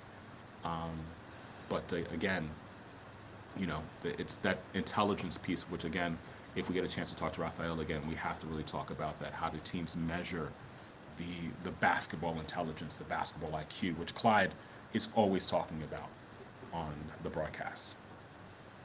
Yeah, great point you make. And an extension of that is to pay a guy before they've shown what you need them to show versus you wait till they show it, then you pay them, kind of thing. Because you could talk about it for different guys, but maybe the motivation isn't the same. When you've been maxed out, you've been given the bag already. It's up to the player's will and desire to want to get better at every single element of their game. I'm not sitting here and saying RJ Barrett's not a guy that's trying to improve. He shows me he's a guy that wants to get better, but is he doing everything possible to get better? Nobody knows. It's fascinating, and I didn't know if I really wanted to get into this, but I'll just do it. It like that 2018 draft, the RJ draft was 2018. Yeah. 2019. 2019 draft. That draft is going to end up being really fascinating because of what you just said, where you have the top three players. They're starting to exhibit the complexity of drafting in multiple ways. So with RJ, we're looking at, has he hit his ceiling because of the basketball IQ portion of it? And how do you measure that? With Zion, I'm going to keep on saying it, like the physical aspect of the game. Zion was a brand name even before he got to the league. But each season, there have been questions about his ability to sustain an 82-game season plus playoffs. So when we look at that draft, are we going to then look at how do we measure the longevity of a player when you're drafting him, particularly when you're talking top 5, top 10 draft picks? And now with Ja, who a season ago, who we would never have questioned the logic of drafting a Ja, now there seem to be some questions with regards to off the court issues, and so this is where it really becomes a fascinating endeavor to draft correctly, and to also then pay people according to what you perceive they're going to be able to do for your organization, even before they've done it. And in that 2019 draft, we're starting to see, ooh, each of these teams have reason, whether it's Memphis, whether it's the Pelicans, whether it's the Knicks, each of them have questions about, did we give too much money? Was this the right money? Was this the right person for the money? And I could have never have imagined us having this conversation now, but that just seems to be the nature of where the league is going and how complex it is going to be for all of the organizations to field competitive teams that can sustain that competitive nature for the long term. Yeah, and a lot was made of the number with RJ, but it's if his plays, incrementally growing, it's going to be a very tradable deal. I don't see it being like a hindrance kind of thing. But Manuel Quickly's play has made, our guard play, especially when talking about this draft and the topic of the show today with the draft and fits, the Knicks need to hone in on a player that is an area that we need. And it just so happens to be RJ's position. It's not just specifically targeting RJ. It's also the fact that IQ and Grimes, to me, are showing how much a part of the future that they are, and you've got to pay them. You've got to pay them. And if I'm choosing between IQ, Grimes, and RJ, and I have to leave one out right now, which Yeah, player are you yeah. leaving out?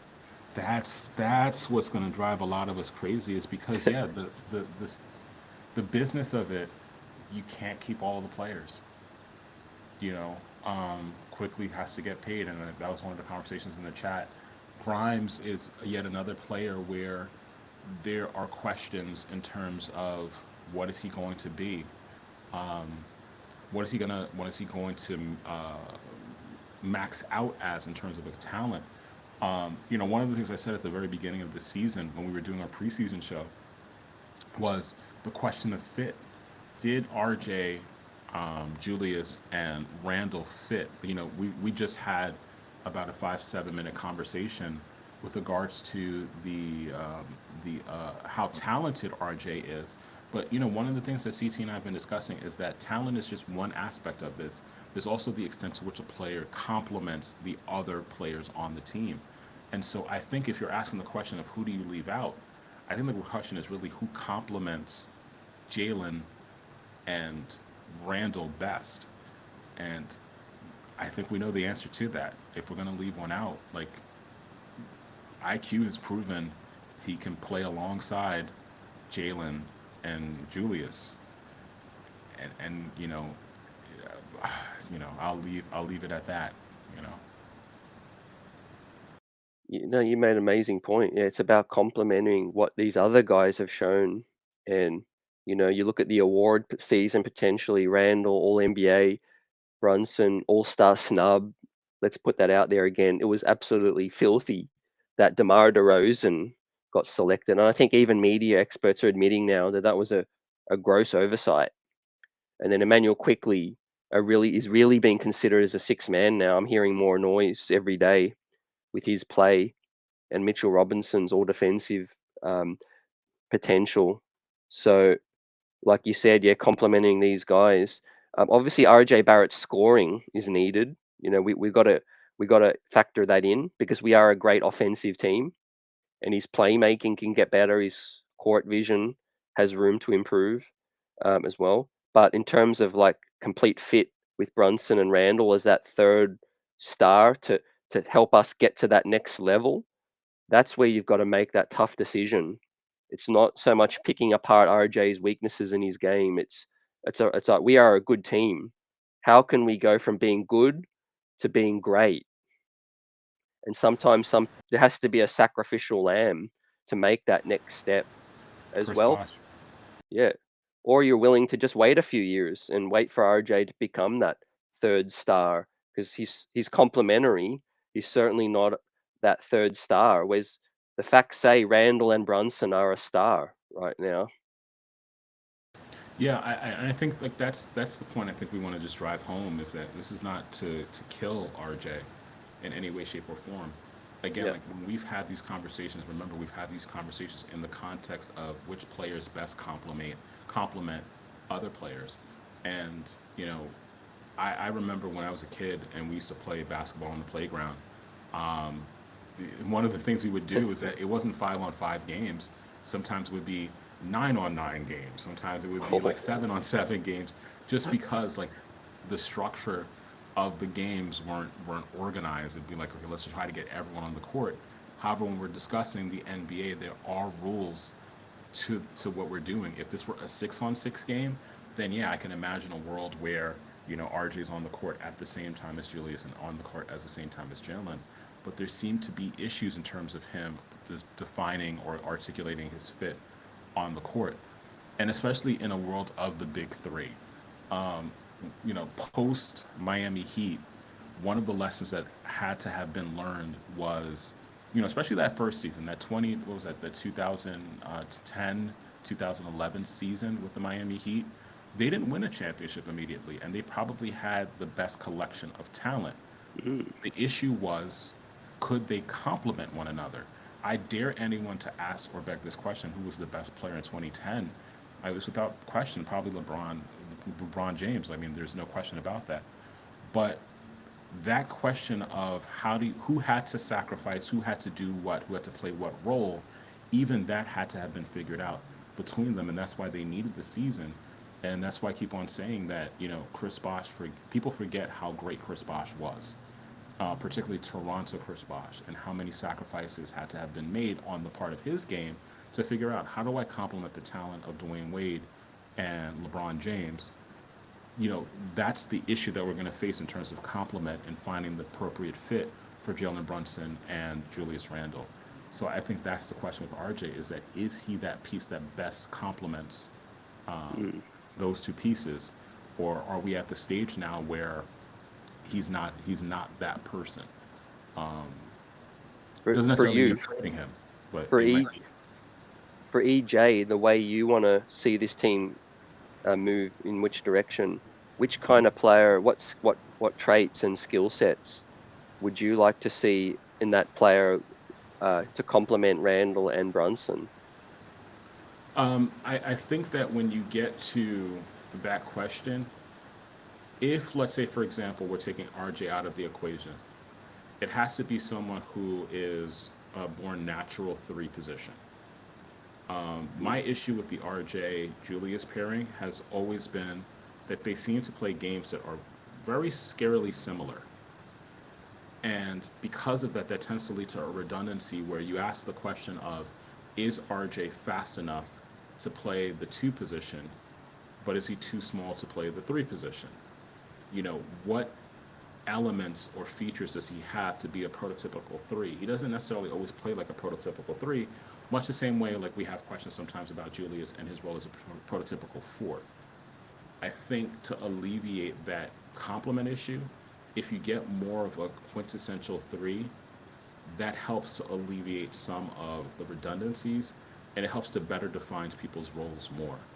Um, so that's why I'm like finding, like, I think that's why some people had issues with the Donovan Mitchell trade, was that Yeah.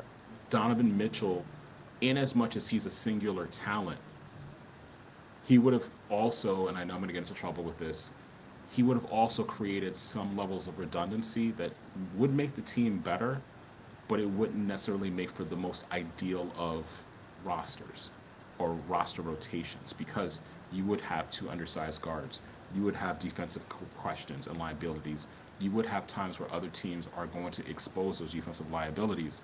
So for me, what best complements Julius and Jaylen would be more of a prototypical, reliable three.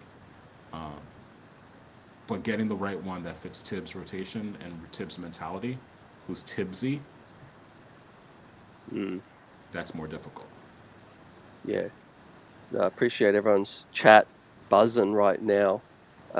In terms of Randall and Brunson, I think they're here to stay. You know, of course, we could be wrong, you know, but what Randall's doing, you know, I see him playing out this contract, his age, the value of that contract. And yes, I agree, he's not a perfect player to build around, which is why his game's so unique. Like, look at that final play from last night. You got Yeah. Jimmy Butler all over him like a cheap suit. And you've got a situation where he's trying to create for himself, trying to dribble. The ball gets stripped, which you could have seen happen a million times. We've seen it happen a million times. It just serendipity that the ball bounced off Jimmy's foot, stayed in bounds, and Randle was able to get it back again. But the shooting is what's making this so sustainable, because we have a stretch four now, but he's not exactly a player that can create a lot, I don't feel. But that's why we brought Jalen Brunson in here. I think for Barrett's game to take that next step, if he can improve on his shot creation, and I'm seeing little flashes like last night over the last 5 games, EJ, I've seen some plays where RJ has backed his man down, been patient, and shot a little baby fadeaway or a little push shot. Or, he's trying to work within the confines of the spacing. The shooting's getting better. I project that to be, league solid average, throughout his career. But it's the defense that's key as well. He's got to use his size to be. He's capable of being a better defender. For me, it's the playmaking and the defense that can really complement Randle and Brunson. Yeah, I mean, I think I had this. We talked about this last night with regards to Josh Hart. What makes Josh Hart someone who I don't think Knicks fans. I think Knicks fans have already fallen in love with. It'd be hard to find a Knicks fan right now who says I don't like Josh Hart. And I think one of the reasons why every single Knicks fan is united behind Josh Hart is because beyond points, there are intangibles that he offers that makes the team a more complete roster when they're on the floor together in the final 5 minutes of the game. It's the defensive presence. It's the ability to be menacing on the defense. It's the hustle. Those are the things that even as your offensive game is in progress, even as it's maturing, those are the things that I think that if you're looking for a Thibsy player, and remember guys, this is the big variable that we can't diminish, is that we're looking for Thibsy players. That person who really shows that grit, that dog. That's the stuff that is sometimes concerning.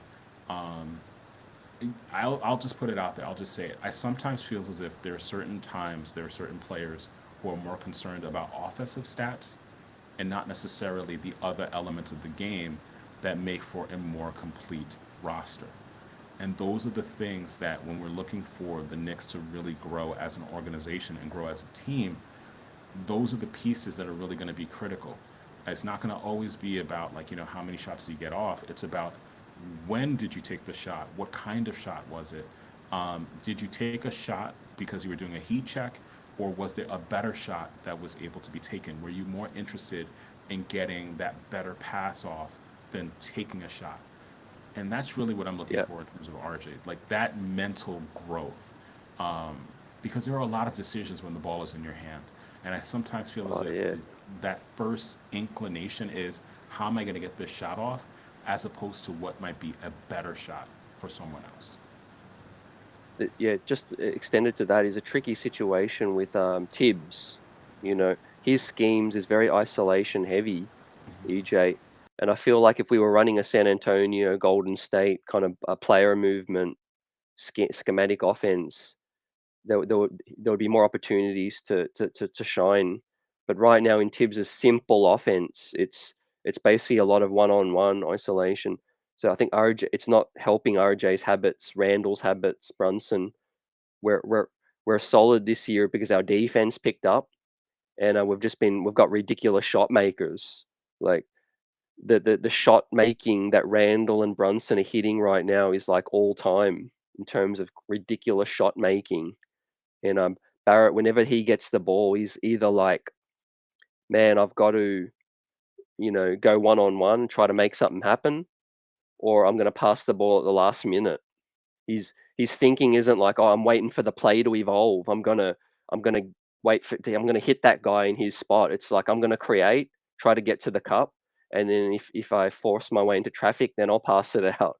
So I think a lot of it has to do with not just RJ, but Thibs, the offense, everybody else with this situation. which is why a lot of people are looking at a guy like Mikal Bridges, who, he's just elite at what he does that complements the others. He can catch and shoot and just hit it, and he can also lock down. Yeah, he would be the person. The more we talk about it, the two players that in a perfect world, and again, I'm not saying that it's going to happen. I'm talking about ideally, it would be Mikal Bridges and Brandon Ingram for me, because they seem to be like the most ideal complement. But I think one of the things too is that all of I have my issues with Julius as well too. I think he's had an amazing season. And I agree with you, Dirty. I do not think that Bridges is 3 to 4 picks. That would be very difficult to stomach. But for example, in a perfect world, I would want Julius to continue working on passing out of double teams. I think that's one of those things that we saw last night that it was a little bit concerning, especially towards the third quarter when the Heat started to ratchet up the defense, and it was you want players who are able to make quick decisions, quick decisive decisions, and to really be a thinking team. Thinking teams don't beat themselves. And there are certain ways in which, when you have certain holes that are glaring in terms of individual players' games, they lend themselves to allowing a team to not be the best team they can be. So whether it's not being able to pass out of a double team, whether it's I have to score, 20 points, I have to do it, but you're missing open shots, you're missing open players, that lends itself to the detriment of the team, that lends itself to the detriment of growth. And that's really ultimately what I want. I do want the Knicks to win a championship, and I think that there is room for growth for a number of the players on this roster. So this is not to get too much into the weeds. CT and I are incredibly happy with the progress that the team has made this year, but we're also thinking about what are the ways in which this team could be a viable championship contender, not only next year, but in the years to come as well. Yeah, and familiarity is a key argument to keep RJ and keep this thing together, because one of the reasons I thought this team could succeed this year heading into the preview show at the start of the year was chemistry and there was familiarity. We were one of the teams that kept a core together, aside from bringing in Brunson and Hartenstein. And I think if you want to continue to develop RJ, I'm happy with that. I'm good with that too, because I think the draft, right, going back to today's show and the topic, we could still find a nice guy in the late first round, given what Walt Perrin's shown us, to be able to find the Quickleys, find the guys like Quentin Grimes late in the draft. That's where these guys have shined, Ray and Rupert, guys like, Walt Perrin's going all over the world, scouting players. I have confidence that he could find a solid player with a high ceiling in this draft as well. So, and if Washington give us a pick, we could even trade back. We could trade back some. We could try to trade up for a Thompson twin if we sweeten the pot. So that is one avenue, not just trading for that ready-made guy, but keep this core together. Let them try to develop more chemistry for another year or two, something that Atlanta haven't been able to do, and then also add more young talent and let them sit in the in the developmental stage and bring them up. That's definitely why. I think that what the Knicks are going to do this offseason is not just going to be based upon their playoff performance. It's going to be based upon what other teams do. Again, keep an eye out on Chicago. Chicago is going to play a huge role in terms of determining what the Knicks do. Keep an eye out on Toronto. What is Toronto going to do? As Quinn Snyder has more of an opportunity to figure out what kind of team he wants to be, what's going to happen to Atlanta? And CT mentioned this early in the beginning of the year. Charlotte. What happens to Charlotte? What happens to Washington? There are so many teams just in the Eastern Conference. I haven't even touched the Western Conference yet. That will ultimately help to decide what happens. Because I do think that, whether it's Walt Perrin, whether it's Brock Aller, or whether it's Leon Rose or whomever, I think there is an extent to which I'm hoping the front office will not be pressured into making a bad deal. There's an extent to which we saw this with the Donovan Mitchell deal. We don't know what exactly transpired, We don't know if it was Danny Ainge that ultimately said that he had no aspiration of trading Donovan Mitchell to the Knicks. We don't know if it was the front office that rebuffed the offer. But what we've seen is that there tends to be an unwillingness to make really, really bad deals that are um, that are impetuous in nature. Like we're really excited about this one player, and we're gonna do whatever we have to do to make this deal happen. I don't agree with every single trade the Knicks have made, but at the same time, if a deal presents itself during the off season, I think that's possibly going to make the decision because as much as like we might want something to happen, other teams also have to be willing to make certain things happen as well too. So does a Mikal Bridges like Brooklyn is really going to be fascinating this offseason because they're going to have a lot of pieces to decide what to do with. Like for example, and I'm only saying this as an example, Spencer Dinwiddie. Is Spencer Dinwiddie going to play out the rest of his contract in a Brooklyn Nets uniform, or is he a piece that's going to be moved during the offseason to another team? So again, that's part of the complexity of basketball and complexity of the NBA. You know, one thing is we love this deep conversation, but we're in a much better position than we've been in so long. Remember, the off-season conversations were like Knicks needs everything.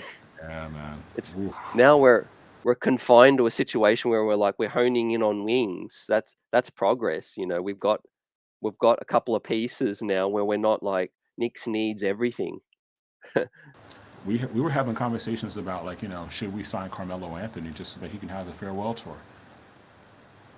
Yep. That was a real Dwight conversation. Howard Dwight from Howard, that was a Taiwan. real conversation, and but that's what makes this fun, and like to everyone who's a buzzer, um, you know, what makes this really fun, what we do here on Knicks Buzz, is that we're really just trying to have really deep, insightful conversation, and not just react emotionally. We're trying to create Yeah. logical steps for our favorite team to improve and for us to be in championship contender mode and for us to enjoy this for the next 2, 3, 4, 5 years. I mean, I want a Oh, Golden State like run where we are sitting back and Seventh Avenue every single season is closed because we're on the verge of the precipice of going to the NBA Finals and perhaps winning one or two chips.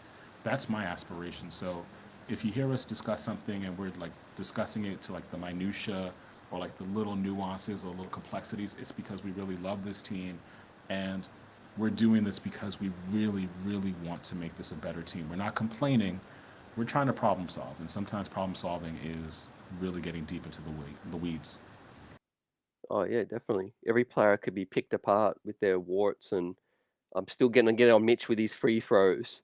Still gonna get on Randall for isolation, heavy ball. He hit the game winner, but the topic of the last night's game could have been the second to last possession. Why he was why he was forcing it so much, and obviously Inbound. the playoffs is going to tell us all, fam. I want you to tell me, sort of how you think that could play out, where they're starting to trap Jalen Brunson now. I'm starting to see flashbacks of a playoff series where they're going to get the ball out of Brunson's hands. He's going to give it to Randall, and it's a la 2 years ago against Atlanta, where Randall's forced to create because they're trapping Brunson. Yeah, I mean, and that's the part of the game that you know, the game is not just physical. I can't wait for the day where we have an opportunity to discuss some issues with like some players, former players, and they have the ability to say like, listen, in as much as the game was physical, the reason why certain players succeeded, the reason why certain players failed, the reason why certain players, went on to have Hall of Fame careers is because the mental aspect of the game, the ability to wrap your mind around making the right decisions. It wasn't that you physically couldn't do it. It was that in the heat of battle, in the heat of where everyone is watching you and micro and dissecting to a fine powder what you're doing, could you actually think on the spot as you have 15 to 18,000 people yelling at you and this could make or break your next contract? Did you have the ability to think out and problem solve in that moment? I'll just finish with this really quickly. Because I'm from the New York area, One of my favorite teams growing up was the St. John's Red Storm, Oh and I'll yeah. never forget. Um, we had a class, an incoming class that was supposed to be all world. Like St. John's was supposed to enter into the Renaissance. And if you are a St. John's Red Storm fan, just hit that in the chat, because if you're New York, if you're really true New York, you have a soft spot for the St. John's Red Storm. And I'll never forget two players that were supposed to be all world, like all world. We were supposed to win NCAA titles. That would be Felipe Lopez and Zendon Hamilton. And what ended up happening is that they never amounted to what our expectations were. And it wasn't that they didn't have the physical gifts. It's that ability to like turn on the mental aspect of the games. It was a lot of pressure for Felipe Lopez to live up to that that Sports Illustrated cover, where he was considered to be the next big basketball phenom. And yes, he had a cup of tea in the NBA, but he never became what people had thought he was going to become. And so Yeah. my desire is for, as much as we're like excited and thrilled about the Knicks right now, that those little nasty little habits that pop up, like, you know, not passing out of a double team, or like the sloppy inbounds plays, my gosh, trapping Jaylen, you know, Mitch not hitting those free throws, those all have to be cleaned up prior to the start of the playoffs for the team to really grow to where they can, so to be what we can possibly be. Yeah, 100%. And let's not pretend that our defense still can't get better. It's fitting we play the Heat. I love the fact that they can be really mobile. They can trap really fast. That's what I would like the Knicks to start doing in the playoffs. You know, throw a little bit of a blitz and try to throw them off. You know, every now and then we let a player on a team go off against us and we make no adjustments. Um, if a guy's beating you, get the ball out of his hands. That's smart. That's what the Absolutely. opponents are doing with Jalen Brunson. They're not going to live and die with letting Jalen Brunson live in the paint. He'll murder them. Absolutely, and he has been. I mean, you know, we saw at the early tail end, at the end of at the beginning rather of the fourth quarter last night, is that, you know, as more pressure was being applied to Julius, all of a sudden you saw the lights kind of turn on, and like they said, okay, well, Jalen, you know, do what you have to do and become a dog and take control of this fourth quarter.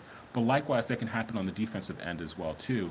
And I Mm, think that that's part of what I mean about the psychology of the game, the mental aptitude of the game, is that you not only win the game based upon how many points you score, but it's also based upon how many points you can limit your opposition from scoring. And yes. so it's the intelligence to figure out what are the things I need to do to really make it incredibly difficult for, you know, the Kyle Kuzmas. I don't understand why he's a Knicks killer. Oh, You know, those particular type players, the Jeremy Grants, who like you know, who at one point this season they just go off. Those are the little things that will really determine how successful the Knicks are in the playoffs. Is like really cleaning up those areas where it's like they're of concern. I feel great. I'm wonderful. Listen, when CT and I are talking offline, we're ecstatic about how well the Knicks are doing. But again, I want a championship. I want a championship. I want what a championship? championship. And maybe a player that looks like they could win a championship in New York might choose to come. You know, might don't forget every year there's going to be 29 teams fall short, and there's going to be some great teams in the East, like maybe Philadelphia, that falls short, and a guy will be looking Yeah. at New York like, man, look how attractive they are.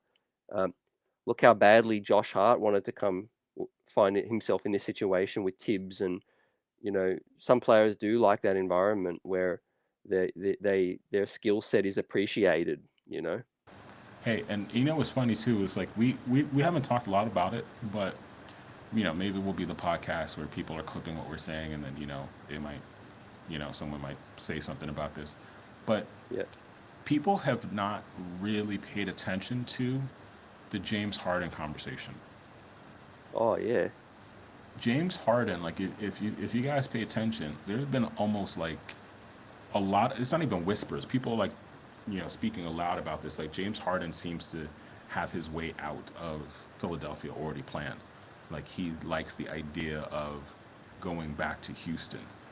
So when we talk about like how just one move can shake up the league, guys, go back to what happened with KD. Kyrie demands the trade.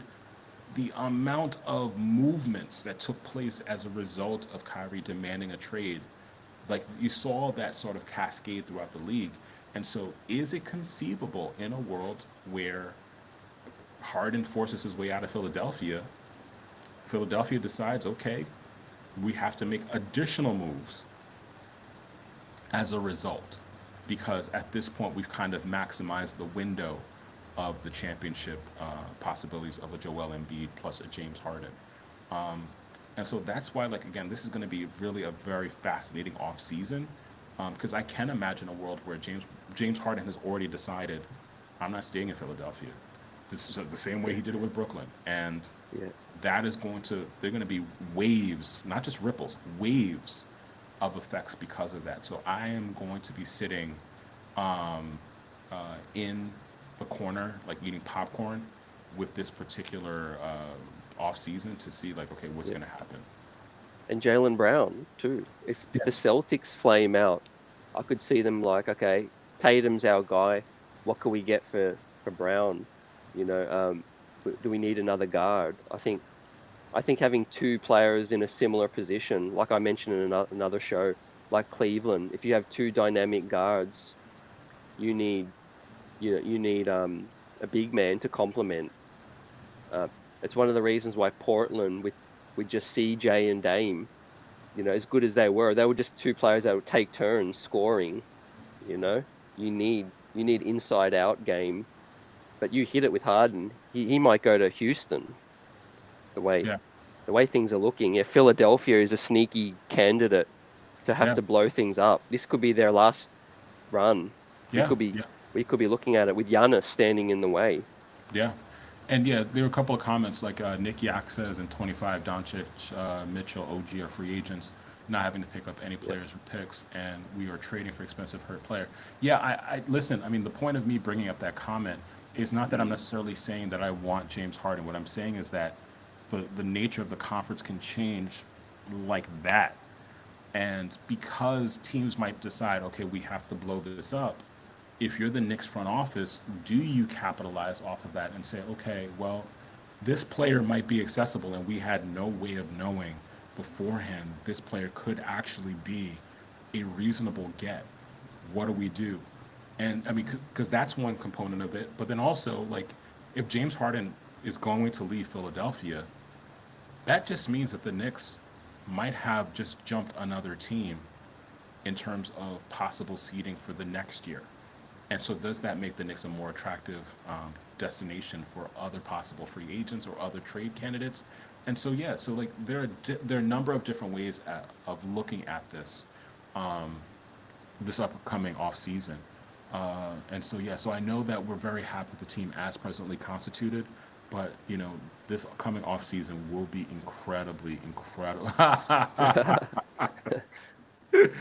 love Knicks Buzz. I think it was you or someone in the chat said New York got a lot of nice establishments, Oh man, that's just like Lou Will loves chicken Party. wings. Yeah, party town. Look, I like Philly. I like the way they're made up. This just could be their last run because they've got a nice young piece to move forward with Maxey and the other guys. But yeah, it's volatile with Harden. It's volatile with Embiid. He's like 30, coming towards 30 with knee troubles. Like, do you decide to cash in on that asset immediately if you realize you can't get to the top of the mountain? And one of the best things about this Knicks situation is our flexibility. We're not on some urgent timeline. That's what's pretty about this thing. We got Grimes, we got IQ. Like Dirty said, the priority this offseason should be to lock up IQ 100%. He's a future New York Knick, champion New York Knick. Lock him up, re-sign Hart to a reasonable deal because we gave up a first round pick. He's a great fit, and it looks like we did that move to make sure we definitely keep him. Absolutely. And then the rest of this season should be used to evaluate the team, how they fit, RJ's growth. And of course, Derrick Rose and Fournier's money is coming off the books. We've got to do a show looking at the cap situation, because I don't know what that means exactly with that money coming off, EJ. Yeah, I mean, this is why, like, all of this, all these conversations we've been having, all the conversations, guys, you've been having in the chat, and I've been reading it, and it is like there's so many possibilities, there's so many permutations, there's so many variables. It is a fascinating conversation. I don't have the answer. I have just as many questions as you guys in the chat. But I do expect that this off season will be a really huge off season in the NBA in terms of movement. There are just so many teams that have lots of question marks. So yeah, this is going to be a really, really exciting time. There's going to be the playoffs, and then we have the draft. We have the free agency. The trade season, I would expect, will be very different than last trade season, where there seems to be a lot of congestion last off season. I don't expect that to be the case this off season. I could be wrong, but there just seems to be too many teams that have question marks and really want to set themselves up for the cap, for the time in which the cap projects up. So yeah, I do expect for there to be a lot of volatility. Yeah, like you said, the Manchild, appreciate you. The cap's going up 8.4%. And also remember, EJ, the descending contracts of some of these guys we have in like 2 years' time, that's going to free up more money, because as it goes up, their contracts go down. Yeah, I mean, and that's actually like a real thing, like where sometimes you don't get to appreciate a smart move or some smart decisions until the end of a certain stretch of time. So these descending contracts, we may not necessarily have appreciated them the way we needed to appreciate them, but we'll start to appreciate them as they smack to the 2023-2024 season, and we're going to be like, wow, that was a great move. And I will try my best, and I know CT will, to really give kudos and flowers to, like, the Brock Allers, and say, like, hey, you may not have gotten everything right, but you did this right, and so we're appreciative of it, and for having the foresight of thinking that way. Yeah, 100%, man. It's been a great show, chopping this thing up with RAFAEL Barlowe and EJ and the Knicks Streets, the best chat in the biz. It's been fun, talking about this. And as we continue, we'll get RAFAEL on again, which is great. Like and subscribe to NBA Big Board. He does amazing work with the draft. And in his latest mock, which is early February though, late Jan, early Feb, Rupert is a prospect playing in Australia, French wing, with a 7'3" wingspan, growing every day as a defender, elite defender, playing professionally. He's in the NBL finals right now in a best of 5 series. They're in game 2 at the moment. You can actually watch it live on YouTube for free. Is the NBL finals. So yeah, he's getting great experience, and scouts such as Walt Perrin, Sean Marks flew to Australia to look at him. And obviously Dariq Whitehead. There's other guys, Cam Whitmore, the Thompson twins. And we'll continue the draft coverage. This is our first draft show of the 2023 class, and plenty more conversations to have. EJ, it's been a pleasure. My boy CT, it's always a pleasure to buzz. Knicks Buzzers, thank you so much. Please smash that like, subscribe, share this content with someone you know. Please follow RAFAEL Barlowe at his Twitter. Follow us at Knicks Buzz. Follow me at EJ_Blanchard. Thank you so much for supporting Knicks Buzz. We love you. Thank you so much. My man CT for having me on. Yep. Obviously, big game against Boston. EJ, we could get this streak to 9 as the streets continue to buzz. Knicks Nation, man, we're not used to this sustained success, but I'm enjoying every single minute of it with you all. And we'll see you on the next one. Peace, blessings, and see you on the next one. We out.